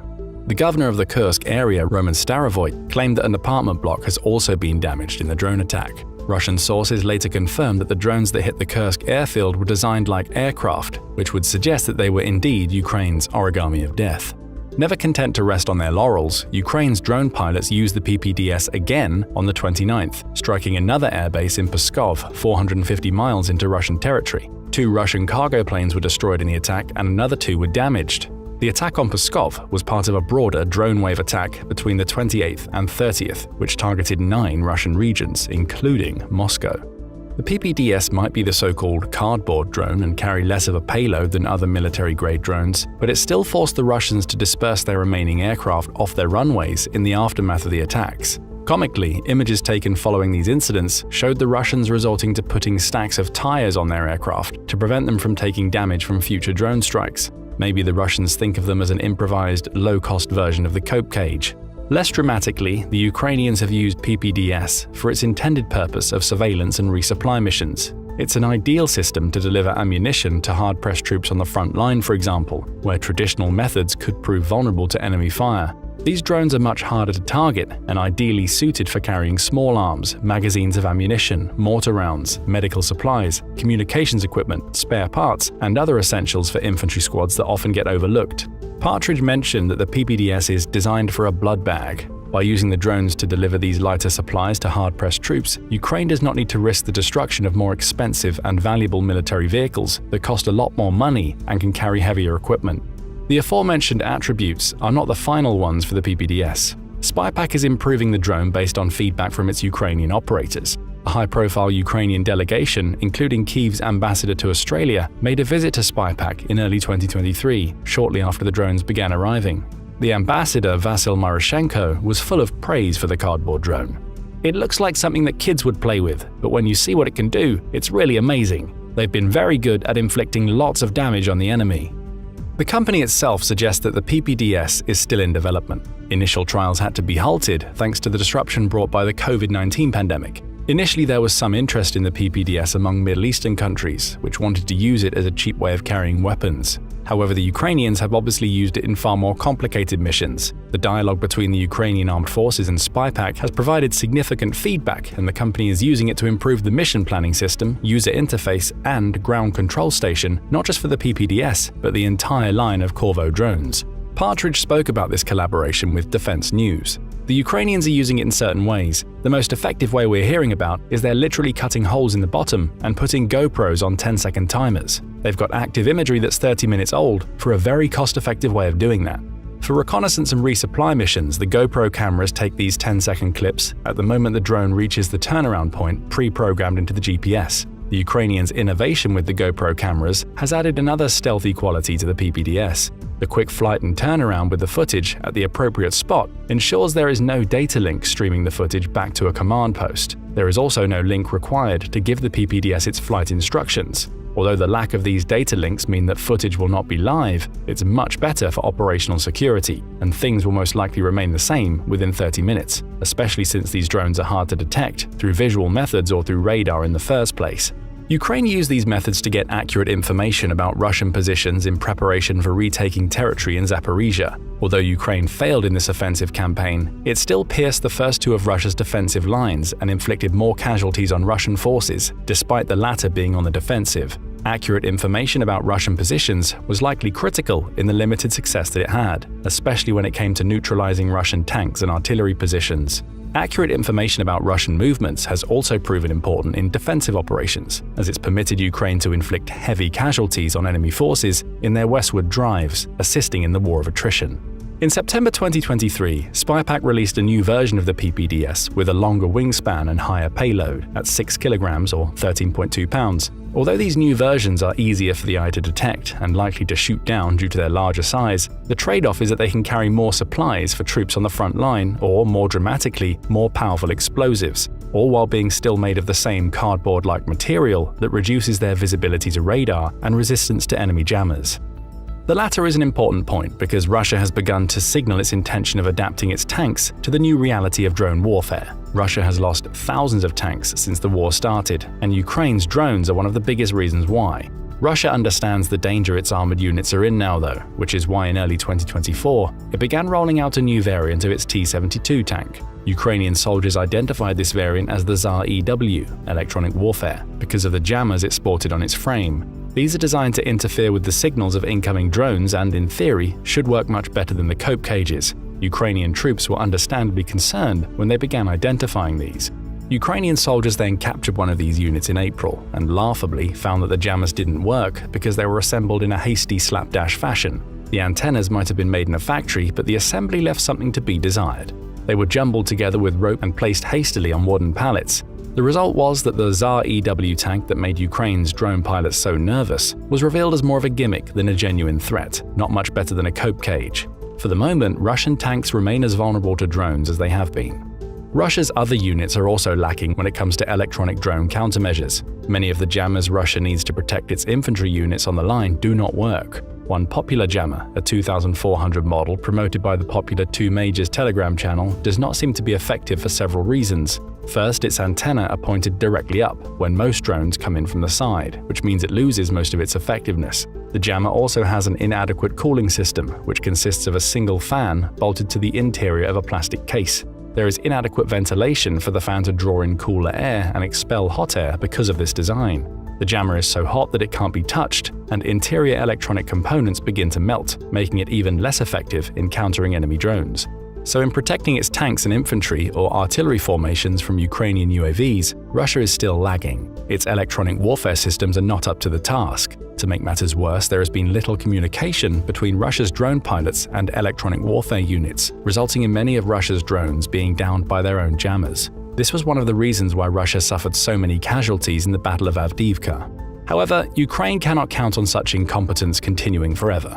Russia has proven surprisingly resilient in learning from its mistakes and adapting on the battlefield. This was one of the major reasons why the Ukrainians' 2023 offensive failed to replicate the success of the year before. It's reasonable to assume that the Russians will improve on their electronic warfare measures if given enough time. This is where the PPDS comes in. The cardboard drone gives Ukraine more options to adapt in the face of improvements to Russia's electronic warfare capabilities. Future PPDS units being able to carry heavier payloads will also come in handy, since more powerful explosives will give Ukraine a better chance of destroying enemy tanks. Ukraine has also made it a priority to target Russian supply vehicles in the conflict to undermine enemy logistics. Using the PPDS in the face of improved jammers gives Ukraine another means of continuing with that mission. In December 2023, President Zelensky made the construction of at least 1 million small drones in 2024 one of his government's highest priorities. Ukraine was on track to surpass that total early. The PPDS might only make up a small portion of that goal, and its speed of 37 miles per hour might be lower than the other drones in Ukraine's arsenal. However, its stealth qualities, jamming resistance, and ease of assembly and replacement make it ideal for high-profile missions, like the attack on important bases in Russian territory, and the use of these newer drones might soon be coming to other parts of the world. According to SpyPack's founder George Vecino, Ukraine's success in using the PPDS has prompted interest from other countries, including the United States. This raises an interesting question. As drones become more ubiquitous on the battlefield, there will naturally be efforts to make them less detectable to radar and harder to jam. The PPDS has both of these qualities thanks to its unusual materials. So is the PPDS a sign of things to come? Will future drones be made of alternative materials to make them miniature stealth aircraft, more difficult for radar to see and harder for steadily more sophisticated jammers to bring down? When war forces innovation, something extraordinary happens, and Ukraine's FrankenSAM is proof of that. This hybrid air defense system is so effective on the battlefield that even the US, with its vast military arsenal, now wants it. What began as Ukraine's ingenious response to overwhelming Russian airstrikes has turned into a powerful weapon that's caught the eye of the world's most advanced military. But what makes FrankenSAM so revolutionary, and why has it become such a coveted asset for the US? As we dive into its origins, its impact on Ukraine's defenses, and how it's reshaping modern warfare, one thing becomes clear. When necessity meets innovation, even the strongest militaries take notice. Let's dive in. FrankenSAM, as you've probably guessed, is a mashup of the words Frankenstein and SAM, or surface-to-air missile. On July 8, 2024, the Senate Armed Services Committee, or SASC, filed its 2025 Defense Policy Bill with the US Senate. It called for the US Secretary of Defense to provide a briefing to the Congressional Defense Committees looking into the US Air Force's use of the FrankenSAM, or at least the overarching concept behind it, no later than March 31, 2025. The SASC document presented before the Senate shed some light on what previously were murky details about how and why the FrankenSAM systems came to be developed in the first place. They were conceived in late 2022, early 23, as a solution to Ukraine's urgent requirement for more robust ground-based air defense capabilities to deal with the constant aerial bombardment by Russian crewed aircraft, drones, and cruise missiles. These attacks had intensified and spread to energy and other critical infrastructure in response to Ukraine's bombing of the Kerch Bridge that links the Crimean Peninsula to the Russian mainland on October 8, 2022, making the need for improved air defense systems even more critical. But there were two big problems in helping the Ukrainians. Although the US and fellow NATO allies like the UK and Germany had stockpiles of the air defense missiles that Ukraine needed ready to go, the Ukrainians couldn't use them. That's because the SAMs used by the Ukrainian Armed Forces, or UAF, such as the Buk M1 and S-300P, were all Russian-made from the Soviet era. The launchers for those systems simply weren't able to handle modern Western missiles. The Ukrainians needed launchers along with the missiles, but US-made SAM air defense launchers weren't anywhere near as abundant as the missiles they fire. For example, the US only has around 60 Patriot systems in total itself. The full systems are not quick or cheap to make, costing about $1 billion each. So there are only so many that can be sent to Ukraine, and that number is not enough to cover what they need. That left Ukrainian officials asking their allies for help in finding appropriate missiles for the 60 Soviet Buk missile launchers lying idle in the arsenal because they were running low. But realizing that it would be difficult for the West to obtain Russian-made ammunition, they came up with the idea of converting the launchers to use NATO-caliber anti-aircraft missiles instead and offered to start building them. Around 8 months later, in October 2023, the first FrankenSAM successfully arrived in Ukraine, a unique hybrid air defense system combining Western missiles and other components with Soviet-era missile launchers. Today, according to Alexander Kamshin, the head of the Ukrainian Ministry of Strategic Industries, there are about 5 such projects already deployed to the battlefield. But so far, only 3 hybrid weapons that are the fruits of the joint Ukrainian-US program developing FrankenSAMs domestically in Ukraine have been seen in action.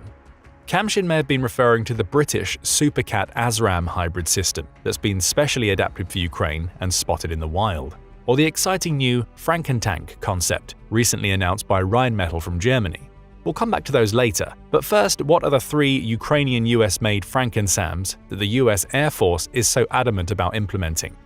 Interestingly, the SASC's Senate document refers to systems on trucks or stationary pallets. This is an intriguing detail, as there have been no reports of Ukraine using such FrankenSAM configurations.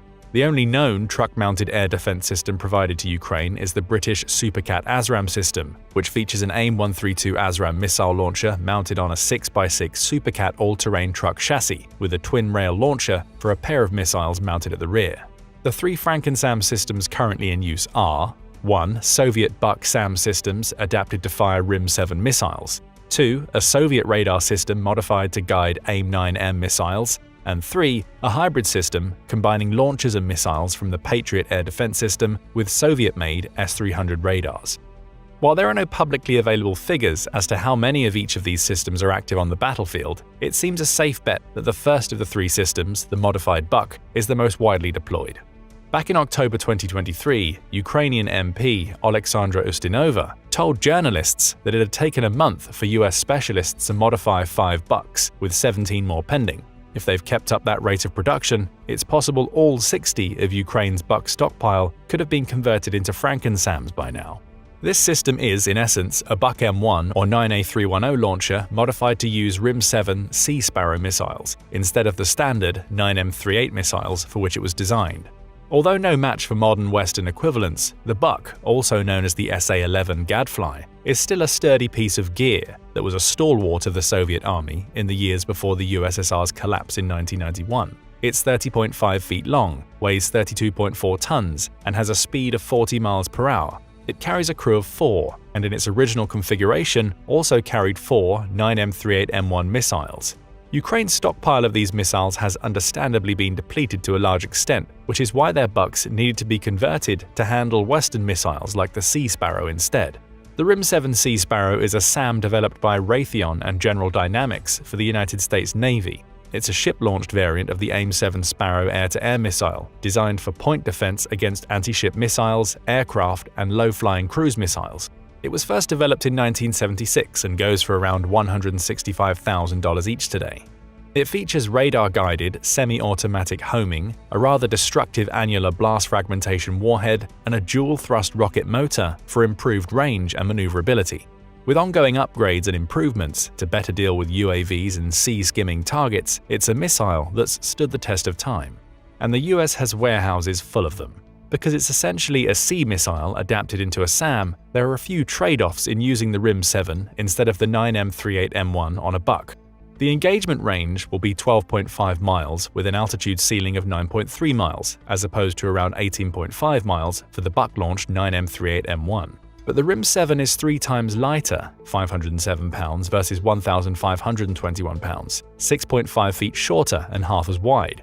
This means you can load more missiles on a single launcher, and they're likely to be more accurate, albeit at the cost of roughly a third of the range.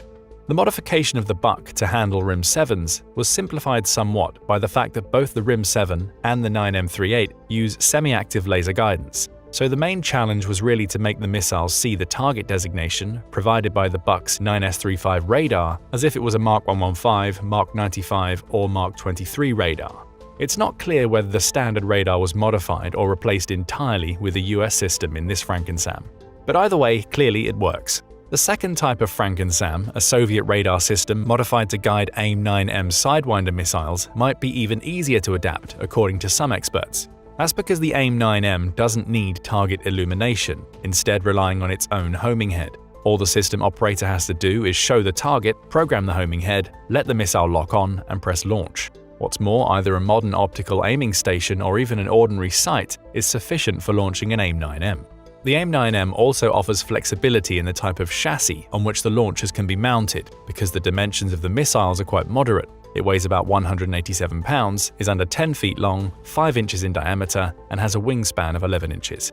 The AIM-9M, AIM being short for Air Intercept Missile, is a supersonic, short-range, air-to-air variant of the AIM-9 Sidewinder family, developed by Raytheon since the 1980s. It features improved IRCCM, which stands for Infrared Countermeasures, and a digital ignition safety device. It also has high off-bore sight capabilities, allowing the missile to track targets at high seeker gimbal angles or highly distant from its bore sight. Although it's essentially an air-to-air missile rather than a SAM, it's been used in a SAM system before, namely in the MIM-72 Chaparral. This obsolete US-developed SAM was able to use fine-tuned AIM-9D missiles to destroy targets within a 3-mile range, at an altitude up to 2.5 miles. There's unfortunately not much information available on how the AIM-9M integrates with Soviet radar systems. However, in addition to its adaptability, another compelling reason to use the AIM-9M is that since it's largely been replaced by the more advanced AIM-9X by the US Armed Forces, there are significant quantities spread around warehouses throughout the US and its allied nations that can be quickly and easily made available to Ukraine. That brings us to the third variety of FrankenSAM, which is also the most powerful and secretive, the FrankenSAM with Patriot missiles. Patriot stands for Phased Array Tracking Radar for Intercept on Target. Because there are very few details publicly available about this system, we can only speculate as to which radar system and chassis have been merged with Patriot components. There are 3 likely candidates: the Buk M1, the Soviet-made S-300, and a modern, fully digital Ukrainian system like the ATK-6 KS-1 Phoenix. All Patriot missiles, both the GEM-T, which is deployed against aerodynamic targets, and the CRI-MSC anti-missile interceptors, require radio command guidance in the initial stage of the engagement, which is provided by the AN-MPQ-53, AN-MPQ-65, or the newer LTAMDS radar. It's these radar components of the Patriot system that are the rarest, most expensive, take the longest to make, and are therefore most problematic to ship to Ukraine. While it's unknown which Soviet or Ukrainian radar has been modified to be able to launch Patriot missiles, one thing is for sure: transfer of only the launchers, loaders, and a few support vehicles without the core AN-MPQ-53 or AN-MPQ-65 radars is bound to be easier, faster, and much more cost-effective. This holds true whether the FrankenSAM Patriot is used in Ukraine or to defend airfields and infrastructure on the US mainland, as envisioned by the SASC. Raytheon's MIM-104 Patriot missile is of course a much more powerful projectile than either the RIM-7 Sea Sparrow or AIM-9M Sidewinder used in the other FrankenSAM varieties. For one, it's an actual SAM system designed to detect, track, and engage a wide range of aerial targets, including aircraft, cruise missiles, and ballistic missiles. Each system consists of a mobile launching station, a radar unit, and a control center, with each launching station carrying up to 4 missiles. The system can be easily transported and redeployed and uses advanced phased array radar, which provides 360-degree coverage and can detect targets at long ranges. Patriot missiles have a range of 43.5 miles, an altitude of 79,000 to 98,000 feet, a speed of up to Mach 3.5, and cost a cool $1 to $6 million per missile, depending on the variant and configuration. Although they're the most powerful of the SAM missiles incorporated into FrankenSAMs that we know about, they're also not the kind of missiles you want to be indiscriminately firing to shoot down Geron 2 drones, otherwise known as flying lawnmowers, which cost 50 times less at minimum. Unfortunately, other than a few official and unofficial videos and pictures of them, that's just about all that's actually known for sure about the FrankenSAM project. Publicly known for sure, that is. Although no details are provided in their document presented to the Senate, the SASC must have assessed the Ukrainians' experience of using the FrankenSAM in combat favorably to come to the conclusion that the US Air Force should look seriously at adapting it for its own use, specifically for air-based defense. But why would the US Air Force, or indeed the Department of Defense as a whole, need hybrid SAM systems to defend its air bases, especially back home, ingenious as the FrankenSAM may be? Aren't they protected by the world's biggest arsenal of the world's most sophisticated weapon systems already? Well, yes and no. Things change, and sometimes they change fast. The committee recognizes that the standard budget and acquisition process of the Department of Defense, or DoD for short, does not allow for agile development and rapid procurement of innovative technological solutions designed to solve real-world strategies, the SASC contends. However, today's continually evolving threats require the DoD to adapt and allow for creative and agile responses to emergent problems. If you think about how rapidly warfare has evolved in just the last couple of years with UAVs, electronic warfare, maritime drones, hypersonic missiles, and surveillance becoming decisive factors on the battlefield, you can see where they're coming from. And that's where FrankenSAM comes in, they say.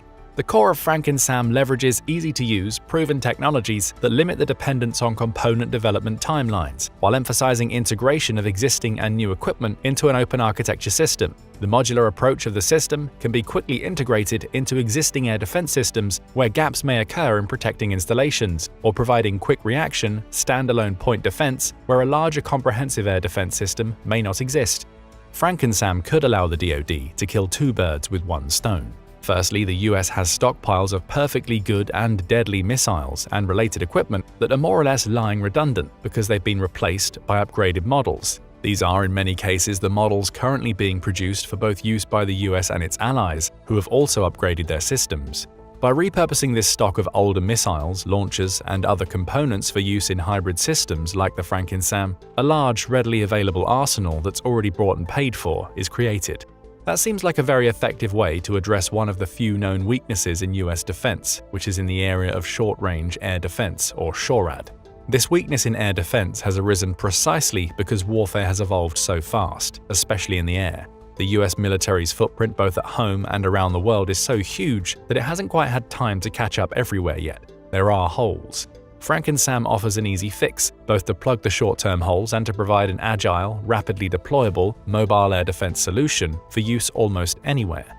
So where are the holes and how can FrankenSAM plug them?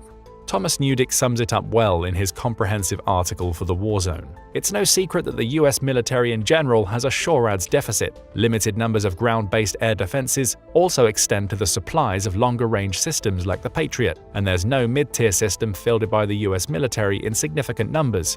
The realities of future conflicts likely being fought in non-permissive aerial environments have forced a shift in thinking, and with SHORADS being needed sooner rather than later, a semi-off-the-shelf solution like a FrankenSAM system is obviously of interest. Air bases are particularly vulnerable, he says, especially those far from home, and in increasingly contested environments. The threats from any combination of low-flying fighter aircraft, helicopters, cruise missiles, and drones that might be employed by China, for example, against an airfield used by the US Air Force in the Pacific will be complex and varied. The ability to protect against cruise missiles and drones that might have penetrated the outer layers of the air defenses and directly threaten the airbase and the critical assets that it hosts could well make the difference between victory and defeat.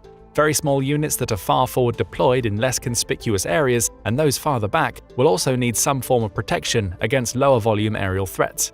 Sure, at an airbase you might expect there to be crewed fighters to tackle incoming drone and missile threats, but in the event of a large conflict, they're likely to be needed everywhere, making it all the more important that airfields are defended by dedicated SHORADs.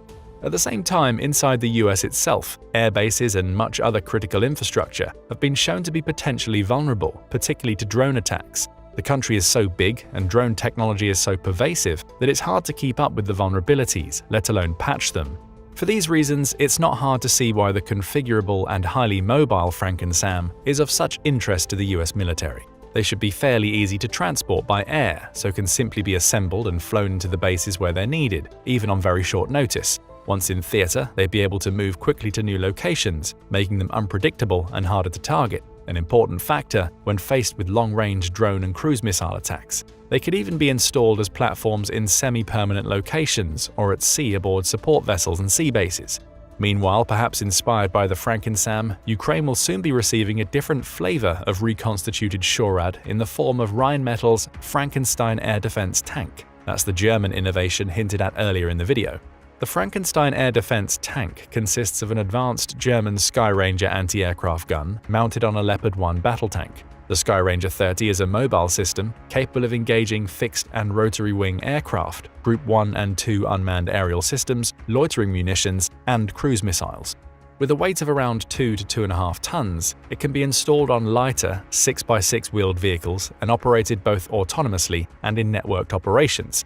It's fitted with a modified version of the Oerlikon KCA 1.28-inch gun. It has an effective range of 1.86 miles, a rate of fire of 1,200 rounds per minute, and the ability to elevate 85 degrees to combat terminal diving targets. The total payload of 7 ounces is time-programmed upon leaving the muzzle to open up in front of a target to form a lethal cone. To detect targets, the Skyranger 30 uses the S-band AESA multi-mission radar (AMMR) developed by Rheinmetall Italia, with 5 flat antennas integrated around the turret, providing full 360-degree coverage. For passive detection, it's installed with Rheinmetall's first fast infrared search and track, which is optimized to detect pop-up targets such as helicopters. Identification and tracking are handled by a compact target tracker that includes an HD-cooled MWIR thermal camera, 1 Full HD TV camera, and 2 laser rangefinders, one devoted to air targets and the other to land targets. Additional features include 2 ROSI, or Rapid Obscuring System launchers, each with 9 multispectral smoke grenades, a hatch in the hull ceiling to view the battlefield from outside, and a coaxial machine gun fitted on the left of the main gun for use as a self-defense weapon. It's an impressive-sounding system, and one likely to be welcomed by Ukraine with open arms, and the sooner they receive them, the better. It's also probable that the German DoD, like its American counterparts, is also eyeing the holes in its own SHORAD systems and evaluating how the Frankenstein air defense tank and other ways of creatively reconstituting its arsenal might be put to use plugging those holes. But with the US and its allies like Germany increasingly drawn into conflicts around the world, from Ukraine to Israel and the Red Sea to the South China Sea, Newdick says, time may be fast running out to procure and field such systems. As for the FrankenSAMs, wouldn't it be fitting if a system developed under a crash program to provide a rapid and inexpensive solution for Ukraine ends up becoming a long-term critical part of US air defense and beyond?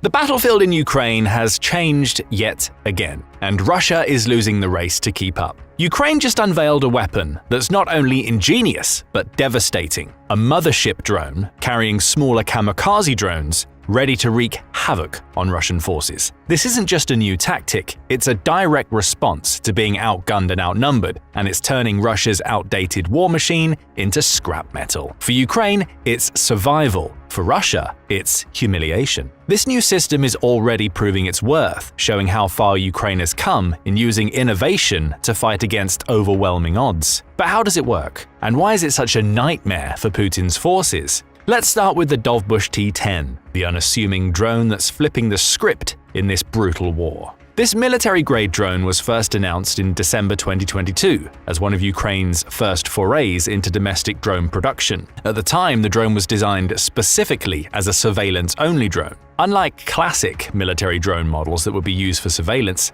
such as the Skyton Raybird 3, another Ukrainian drone type, the Dovbush T-10 was made to be practically disposable. First, the drone has a relatively short range compared to its big brothers, with a maximum relay range of around 25 miles. This means that it could only feasibly be deployed at or around an active front line to be of any use. Otherwise, the drone could easily get out of range of its controller and just follow its last input command until it inevitably drops out of the sky due to wind or enemy fire. In fact, this actually happened in September 2023, when a Dovbush T-10 drone was found stuck in a tree by Russian forces. However, while the drone by itself is relatively harmless, it has significantly higher potential, a deadly potential. While it was primarily designed as a surveillance-only drone, it has a solid carrying capacity of around 44 pounds. This means that it could easily carry a modified grenade or even a TM62 anti-tank mine, which could then be dropped from the sky. There are no recordings of the drone used as an ordnance-dropping device, but it's not out of the realm of possibility that this strategy was previously experimented with or even tested among Ukrainian forces. After all,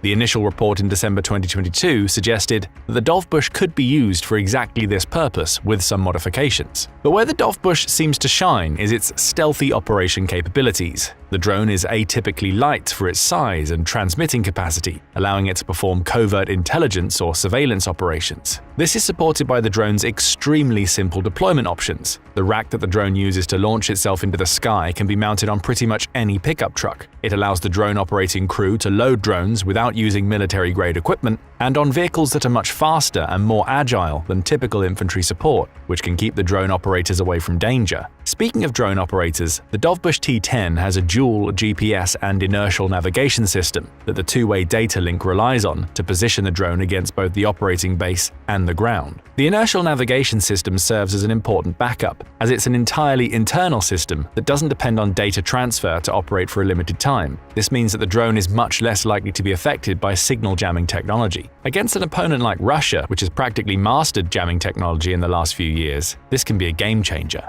Russia's advances in this area come from the fact that the country has its own drone program similar to Ukraine's, using commercial-grade kamikaze drones. However, Russia also has the somewhat inherent advantage of being allied with China, which hosts some of the largest players in the commercial drone development field, particularly in terms of navigation and guidance technology. The Dovbush T10 has another last trick up its sleeve to make it even more effective on the battlefield. It's cheap. According to an interview in 2023 with the co-founder of the company that makes the drone, the estimated cost of the basic Dovbush T10 model, which presumably has the GPS and INS system and a camera, is a paltry $12,000. While this is a much higher price tag than commercial entertainment drones such as the aforementioned DJI Mavic, which costs in the range of $2,000, the price is a drop in the bucket compared to more advanced long-range drones, which can cost hundreds of thousands of dollars to make. Why is this important? Well, this war is also a battle of funding. For Russia, the only real way to take a drone down that's hovering a few hundred feet in the air is to launch a guided missile or another drone at it. The first option is particularly devastating, as a Buk missile, which was sometimes used for this precise purpose,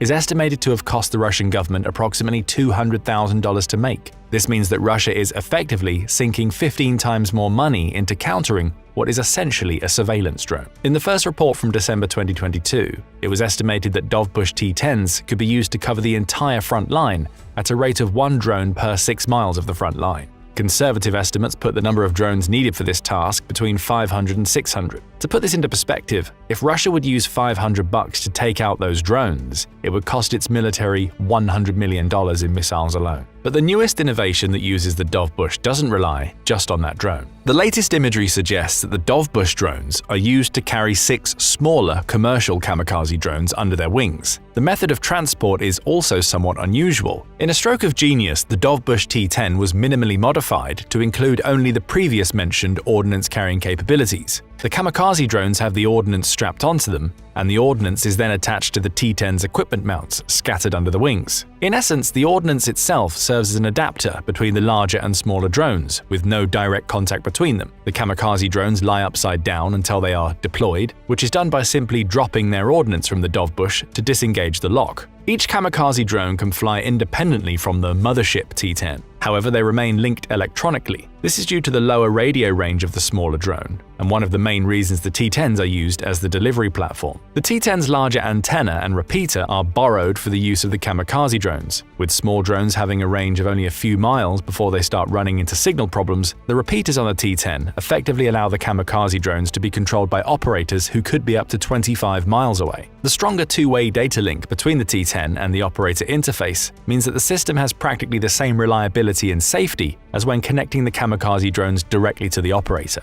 But there's another important aspect of using the T-10 as the mothership. The drone can be used to confirm strikes and kills. As you'd expect to be the case with first-person view kamikaze drones, the camera feed inevitably cuts off at the moment of impact and detonation. This means that until now, the Ukrainian army would either need to guess the level of inflicted damage upon the enemy or use a separate drone to conduct surveillance. The Dovbush T-10 solves that problem neatly. Due to its excellent surveillance capabilities and a flight system that has some loitering capabilities, by allowing the drone to turn in a relatively small circle to maintain altitude over a certain point or area, the large drone can take off, deploy its smaller kamikaze drones, and then wait around until they reach their targets. With the main drone's larger battery life, the smaller drones even have a chance to loiter around and evade enemy counterattacks to a degree, directly improving their odds of surviving an encounter until they can be detonated for maximum effect. Furthermore, the T-10 was specifically designed to be a stealth operation drone, unlike its smaller kamikaze cousins. Due to a significantly smaller noise profile and better anti-electronic warfare capabilities, the Dovbush has much better odds of going deeper behind enemy lines. This, coupled with the drone's larger range, potentially makes the innovative mothership system even deadlier than before. It could allow the Ukrainian army to target military compounds and infantry setups that were previously out of reach of the system, or would be much riskier for kamikaze drones alone. And through all that, the Ukrainians are still likely going to maintain one of the advantages that made drone warfare so prevalent in the first place: cost disparity.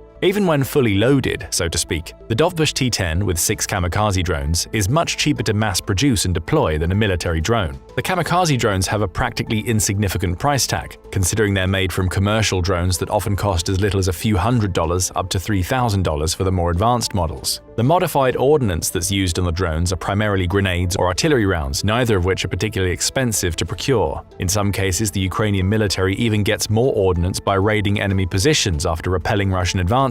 Finally, there's the $12,000 price tag of the T-10 itself. Considering that the modifications needed to convert the basic T-10 to one that can carry kamikaze drones are minimal, as it already had the carrying capacity and most of the technical equipment, the added costs are unlikely to be more than a few $1,000s. When put together, the entire loadout could be estimated to cost as little as $30,000 to up to $40,000 if we're being conservative. This still puts it miles ahead of traditional drones and missiles. For example, the Shahid 136, an Iranian drone that Russia frequently uses to conduct large-scale attacks, has an export cost of $193,000 per drone. The relative budget effectiveness of the Ukrainian drone industry is one of the few ways its military has managed to eke out somewhat of an advantage over Russia. With the drones being so cheap to produce, easy to deploy, difficult to intercept, yet effective at sniping targets over distances comparable to artillery, it's no wonder that Ukraine has managed to keep its war efforts up as long as it has. Speaking of artillery comparison, Russia has managed to maintain a consistent push into Ukraine's territory, precisely due to its advantage in modern artillery tactics and numbers. Russia basically outproduces the entire NATO pact in terms of artillery batteries and rounds, with an estimated 3 million rounds produced per year. Add to that the fact that North Korea has been found to supply Russia with more artillery rounds in the realm of 500,000 to 3 million across 6 months, and that's another 1 to 6 million rounds per year, assuming North Korea has kept a steady pace of manufacturing and exporting, which might not actually be true. The sheer influx of artillery rounds that Russia could use allows it to wage war over a significantly longer distance than a traditional foot soldier would allow it. However, artillery comes with an inherent cost. The artillery targeting systems used on both sides, despite significant improvements,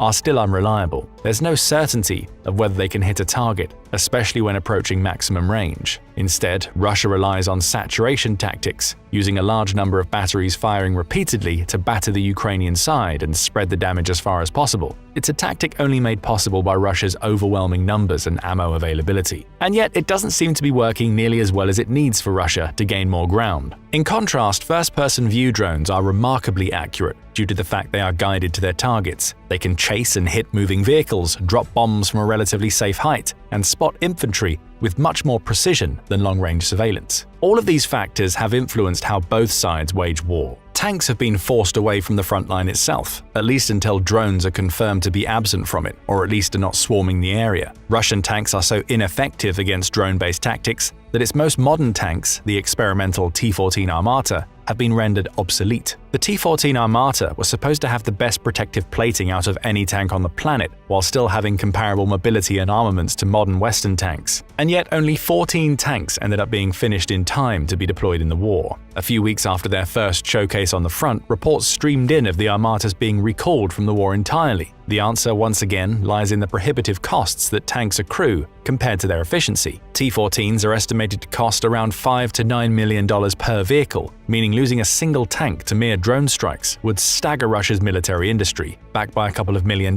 While older tanks have even worse odds of surviving, they don't cost nearly as much and can be repaired much more easily at least. The infantry itself has also had a significant shift in how they approach the war. The recognizable buzz of propellers on commercial drones has become a telltale sign that an infantry squad has been spotted by an enemy drone and is likely going to be the next target. Infantrymen claim that the extensive use of drones on both sides of the conflict has made reinforcing dugouts and holding ground practically impossible, as there's no telling when and where a kamikaze or an ordnance-dropping drone might come from. And the most recent Ukrainian innovation will likely make the problem even worse. If the kamikaze drones only start flying after they are detached from the main T-10 mothership, the entire loadout is significantly more difficult to notice by sound alone. Add to that the T-10's ability to fly higher and over the FPV drones that Russia is using on the front line, and Ukraine has just significantly expanded its operational repertoire. In some ways, what Ukraine has made with this combination is a direct competitor to Russia's artillery. The T-10 has a range of around 25 miles, which is around the same range at which modern artillery that doesn't use guided missiles operates. At the same time, the drones could be significantly more accurate at that distance and not nearly as loud. But perhaps most importantly, the system functions as its own reconnaissance system. With artillery, the targeting, or rather target acquisition, comes from complementary surveillance systems such as drones, vehicles, and satellites. The artillery crew only calculates the trajectory the round will need to take and fires away, and once the shot is made, there's no way to reorient or take it back.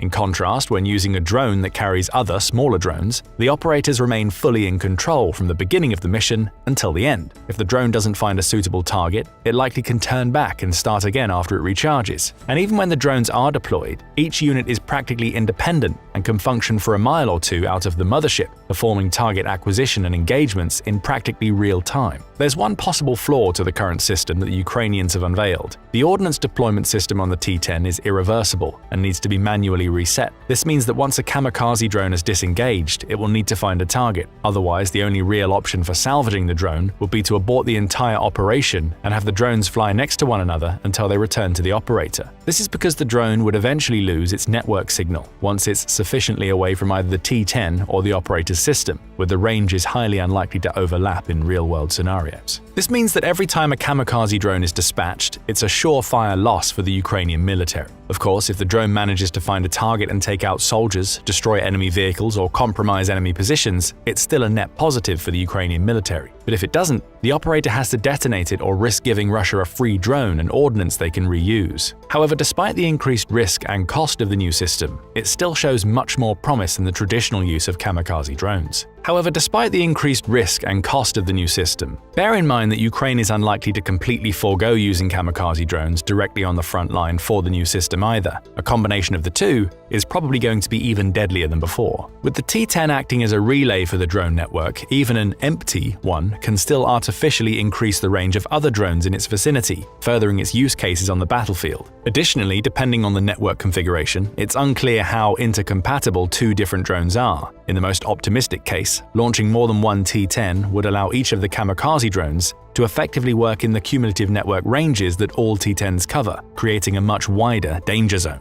And there are even more possibilities for the system to become deadlier with the advances in AI. One of the areas in which drones are already relatively effective, target acquisition, is what arguably makes them superior to other long-range options, such as the aforementioned artillery. However, actual statistics from the Ukrainian military suggest that the acquisition rate for drones seems to have faltered over the past few months. The reason for this is relatively simple. Russia has an extensive jamming network, and while the larger Dovbush T-10 is supposed to have countermeasures in place to prevent it from being jammed, the FPV kamikaze drones are unlikely to be as advanced. This has led to the initial target strike rate dropping from 50% to 30%, with newer operators having a strike rate as low as 10%. It means that only 1 in 10 drones actually manages to detonate its ordnance when it locates a target. The Russian jamming systems typically work by preventing instructions from being passed between the operator and the drone. With the detonation being largely manual, it means that a jammed drone can harmlessly fall to the ground or be forced to detonate early. The proposed AI systems are designed to remove this vulnerability, upping the first strike rate to 80%. The AI advancement would allow the software to pick up human and most common vehicle signatures from the drone's camera feed. Then the system would outline potential targets for the operator to choose from.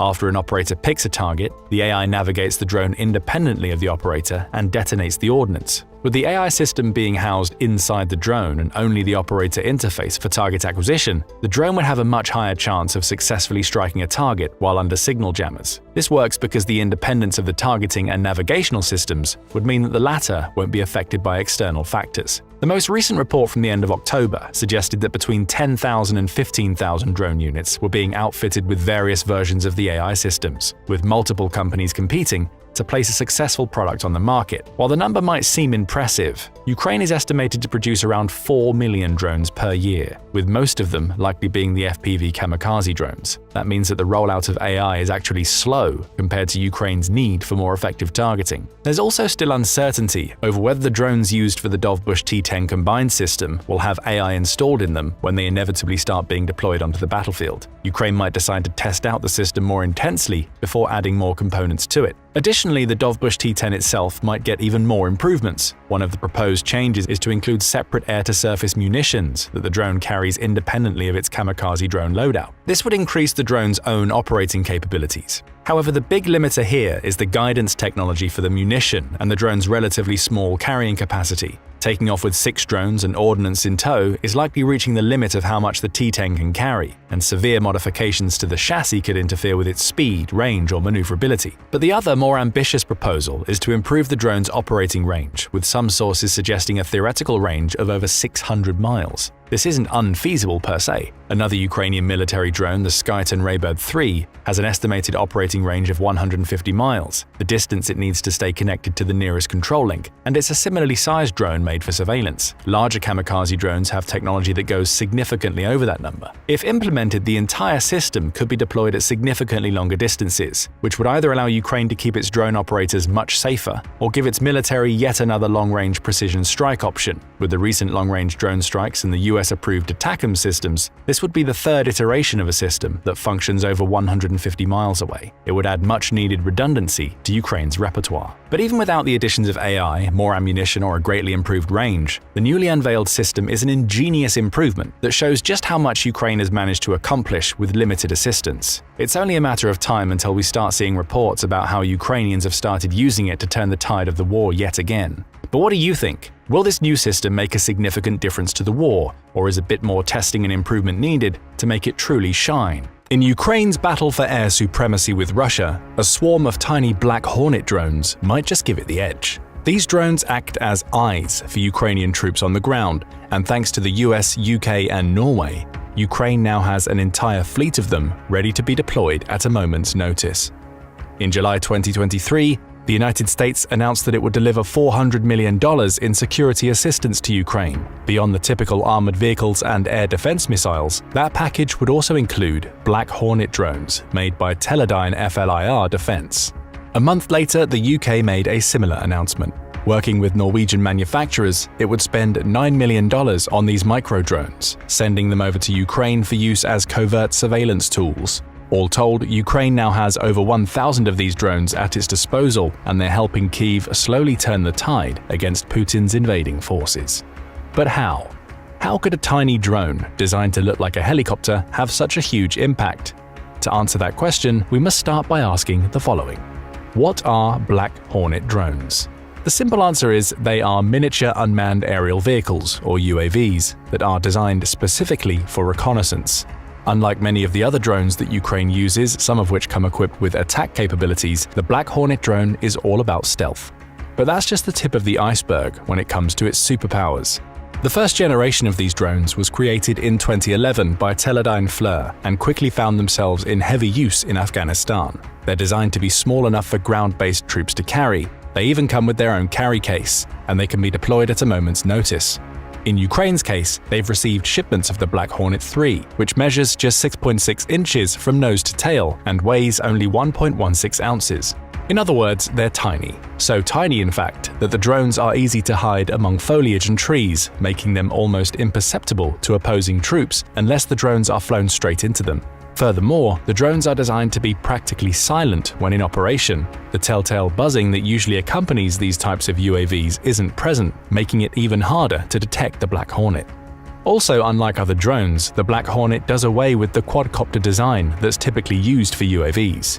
Instead, it looks like just a tiny helicopter, only one that's equipped with several high-definition cameras that are capable of sending footage to the operative controlling the drone. That design choice also means that Black Hornets can squeeze through much smaller gaps than quadcopter UAVs, ideal for sneaking into buildings and navigating difficult terrain. The Black Hornets have an impressive 25-minute flight time, giving the user plenty of time to get in and out with the drone, and takes about the same amount of time to recharge. As a result, the drone can be deployed several times per day, with each flight revealing more about the area over which it flies. But all of that tech doesn't come cheap. The most recent publicly available pricing for the drone puts it at $195,000 per unit.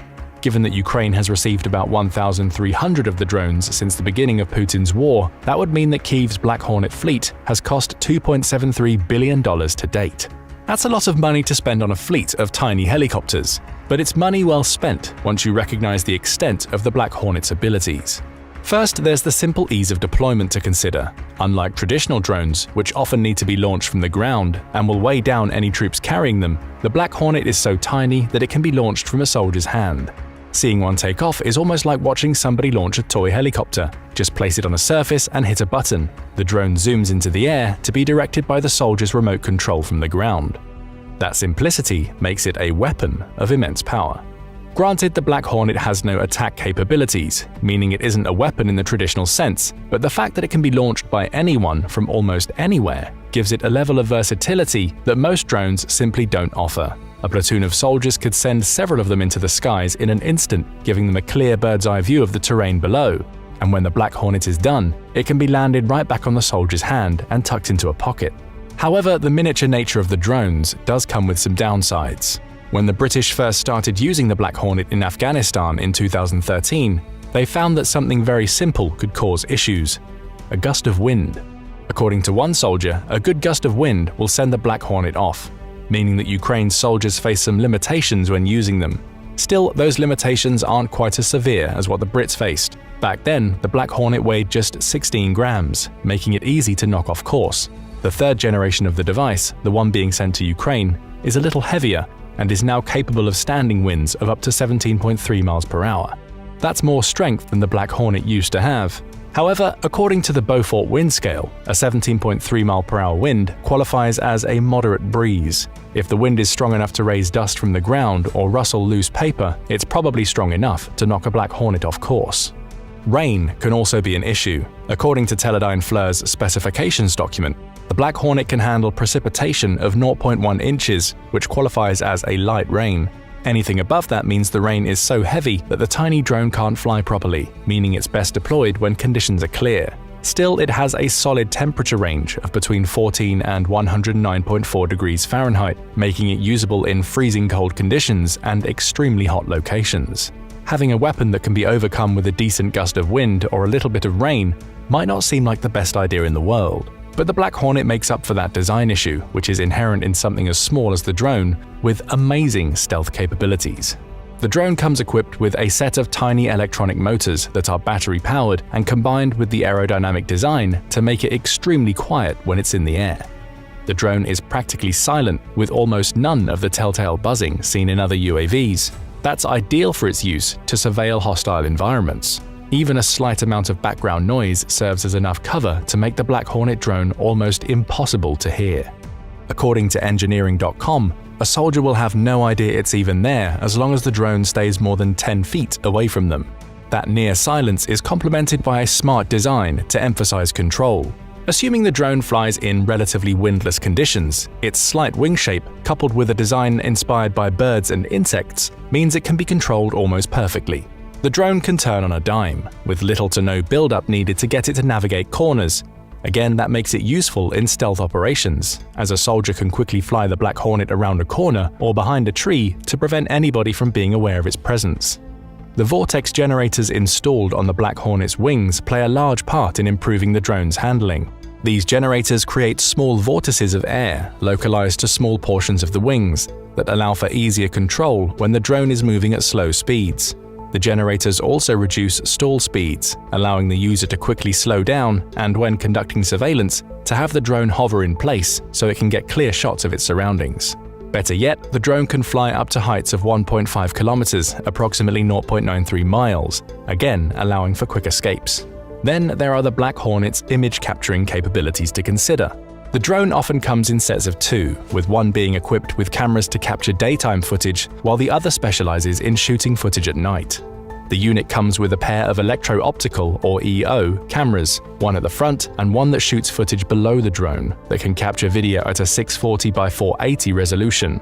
If a soldier wants to take photos of the environment, those EO cameras can send back pictures with a resolution of 1600 by 1200, strong enough to record even the smallest of details on the battlefield. The thermal imaging cameras built into the nighttime versions of the drone aren't as powerful. They deliver video and images at a resolution of 160 by 120. That's enough to get a general idea of how many troops may be in a location, for instance, though not detailed enough to deliver any specifics. All imagery and video can be recorded or streamed live to a tablet operated by the user, with the Black Hornet having a radio range of 1.24 miles. That's more than enough for covert operatives to maintain their distance from a target while surveilling it. Best of all, every scrap of the drone's recorded footage is encrypted and stored on a 64GB SD card that can be easily removed or replaced as needed. The same goes for the cameras, all can be replaced with spares if they happen to go offline for any reason. The manufacturers have gone to great lengths to ensure that the cameras are easy to use. With the tablet that comes with the Hornet, a soldier can simply tap a screen to take a snapshot, all while watching streamed video. It's almost like playing a video game. Using the tablet and a remote control, the user moves the drone around, hitting a button to take snapshots whenever they're needed. But what if a soldier doesn't want to put themselves at risk while controlling the drone? Thanks to the Black Hornet's advanced artificial intelligence, or AI systems, they don't have to. Each Black Hornet comes equipped with an autonomous navigation mode that allows the user to pre-program a flight route into it. That programming means it can fly to its target without being directly controlled, with the drone even having the ability to return to its dock automatically when it senses that it's running out of juice. The AI built into the drone is also able to adapt to changing environmental conditions. That's ideal if wind or rain pushes it off course. Using its AI, the Black Hornet can course correct, so it gets back onto its intended flight path. This autonomy is achieved through a small array of onboard sensors built into the drone, which help it to detect obstacles nearby so that it doesn't accidentally collide with them. Advanced GPS built into the drone also makes it easy to set a route.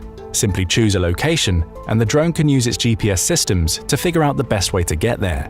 All of that data that the Black Hornet picks up via its sensors is fed through complex AI algorithms, enabling it to fly safely without anybody being in direct control. There's even an optional visual-based navigation unit that the drone can use to fly indoors when it has no access to GPS. So it's an impressive piece of technology. But how has Ukraine been using the Black Hornet? The clear and most obvious use is for reconnaissance and surveillance. As Ukrainian troops advance on Russian positions, they can deploy the drones ahead of themselves to get the lay of the land before they launch operations. And thanks to the drone's high-resolution cameras, they can track Russian troop movements easily, figuring out the best times and places to strike. Think about this potential scenario. A Ukrainian platoon advances to the edge of a Russian position. Hiding out of sight, a soldier launches a Black Hornet and sends it flying high above the Russians, where the drone spends about 20 minutes recording footage and sending snapshots. Immediately, the Ukrainians can see how many soldiers are stationed at the Russian position, as well as get detailed imagery of artillery and other weapons. They'll also see weak points. Any gaps in the Russian defense can be picked up by the Black Hornet, with the drone being small enough to fly in and out of buildings, as well as around rubble, to locate an ideal attack position. And as one drone runs out of power and has to return to the soldier who launched it, another drone can be sent into the skies to replace it. That's where the drone's small size becomes a massive advantage. According to The Economist, a single Ukrainian platoon has 20 soldiers. Each of these soldiers could easily carry a Black Hornet, delivering about 400 minutes of surveillance footage per platoon. A small fleet of Hornets could easily surveil an entire Russian station in minutes, with the footage being stitched together to reveal everything about what the platoon will face when it launches its attack. The Russians would have no idea that the Hornets are even above them. It's this ability to surveil that also helps Ukraine to knock Russian jets out of the sky. The Black Hornet is so tiny that it simply doesn't show up on a jet's radar, and even if a pilot spots it, the jet won't be able to do a thing to destroy the drone. The Black Hornet is far more maneuverable. Before the pilot could even adjust their jet to fire on it, the drone would be gone, likely heading back to its user. And just like that, the Ukrainians would know exactly where the jet is and the flight path it's taking. The Russian pilot would have two choices: either abort their mission and turn back, risking the wrath of Moscow by failing to complete their objective, or carry on flying, likely into Ukrainian anti-air defenses, and risk losing their plane and their own life. It's a lose-lose situation.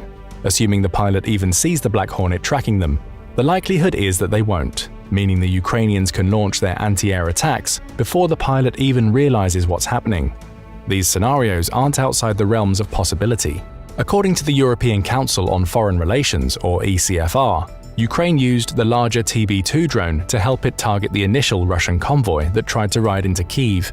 It's also believed that a TB2 was used to distract the defenses of the MOTHERSHIP, giving Ukrainian soldiers enough time to fire the naval missiles that ultimately sank the Russian vessel. With the Black Hornet, Ukraine has an even smaller drone at its disposal, one that will help targeting without ever being spotted by the enemy. Consider also the propaganda uses of the Black Hornet.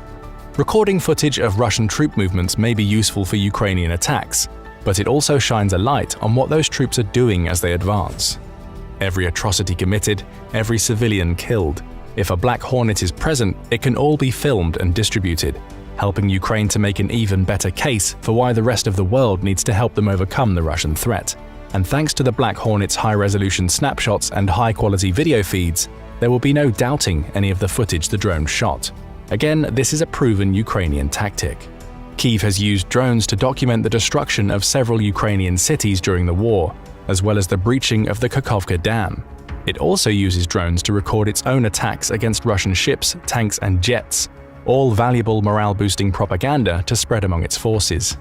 There's also the simple fact that using drones protects troops. In the case of the Black Hornet, that's been a proven benefit of these UAVs since they were first deployed in Afghanistan. Newsweek made that clear when it shared the comments of Major Adam Foden, a British soldier who used them during his time fighting against Afghan insurgents. Previously, we would have sent soldiers forward to see if there were any enemy fighters hiding inside a set of buildings, he said. Now we are deploying Black Hornets to look inside compounds and to clear a route through enemy-held spaces. Ukraine is doing the same. Every Black Hornet deployed accounts for one soldier who doesn't have to risk their life to surveil a Russian position. Ukraine gets to protect its troops, who can stay over a mile away from a Russian position, while still receiving a clear video feed that shows them exactly what they need to know. This risk reduction means that a Ukrainian platoon doesn't have to take any chances and lose valuable members just to figure out how to launch an attack. It can use Black Hornets and attack at full strength every single time. However, using the Black Hornet doesn't come without risk.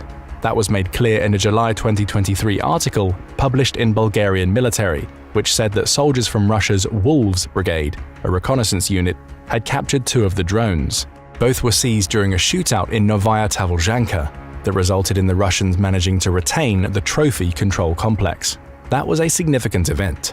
The Black Hornet is made using proprietary technology to which the Russians don't currently have access. Teledyne FLIR isn't selling to them, which means they can't fill the skies with swarms like the Ukrainians can.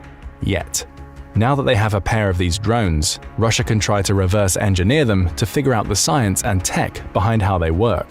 Whether they'll be successful or not is another matter. The Black Hornet uses encryption to protect the videos that it shoots, so you have to assume that it has even more powerful encryption guarding the AI algorithms and subroutines built into its system. But even if it takes Russia years to come up with its own version of the Black Hornet, the fact that it has the tech in its hands makes the process a little more straightforward. And even if Moscow decides not to go down the reverse engineering route, it can at least use this pair of Hornets. It can figure out their capabilities and, possibly, figure out a way to counter them. Or with more captures, it may be able to build up a small fleet that it can use to plan attacks of its own in the future. The Ukrainians could start to see their own tech being used against them if they're not careful. Still, the use of Black Hornet drones has been a massive boom for Ukraine in its fight against Russia. The tiny drones have enabled Ukrainian soldiers to get the jump on Moscow's finest in more than a few conflicts, and have been valuable for capturing footage used for reconnaissance and even propaganda purposes. The only question we have left is simple: what does the future hold? Right now, the Black Hornet is relatively harmless in terms of its attack prowess. In short, it has none. There are no weapons built into the drone, meaning it exists solely to capture footage and shoot photos. But the potential exists to make it a much more dangerous device. Imagine a world where Teledyne FLIR decides to build a version of the Black Hornet that doesn't have a full array of cameras. Instead, they load it up with an explosive device, one that can be triggered from over a mile away, or thanks to the AI algorithms in the drone, programmed to explode once the Black Hornet reaches its location. The drone would become a silent killer. By the time the target realized that the drone was even there, it would be practically on top of them. It's only visible from 50 feet against a perfectly clear backdrop. You can only hear the minor buzzing the drone produces if the Black Hornet is 10 feet away. Could we see the war delve into scenarios where soldiers are constantly on the lookout for these miniature drones, taking potshots at any they see to prevent them from causing serious damage? Perhaps militaries will start to counter these drones with new tech that surrounds their installations with simulated winds and rainwater, preventing the Black Hornets from penetrating. Only the future will tell. For now, the Black Hornet is one of the most powerful weapons Ukraine has at its disposal, even if it's not technically a weapon. It gives troops clear sets of eyes in the sky, eyes that can work day and night, that provide valuable information for missions. Added to the many other drones that Ukraine is using, as well as the many that its civilians use to capture footage for their own military, and Putin's war may go down in history as the first to truly feature drone warfare. So what do you think about the Black Hornet? Is this impressive little device everything that it's cracked up to be, or do you see flaws that could be overcome in the future? Maybe you have some other ideas about how it may be used to Ukraine's advantage.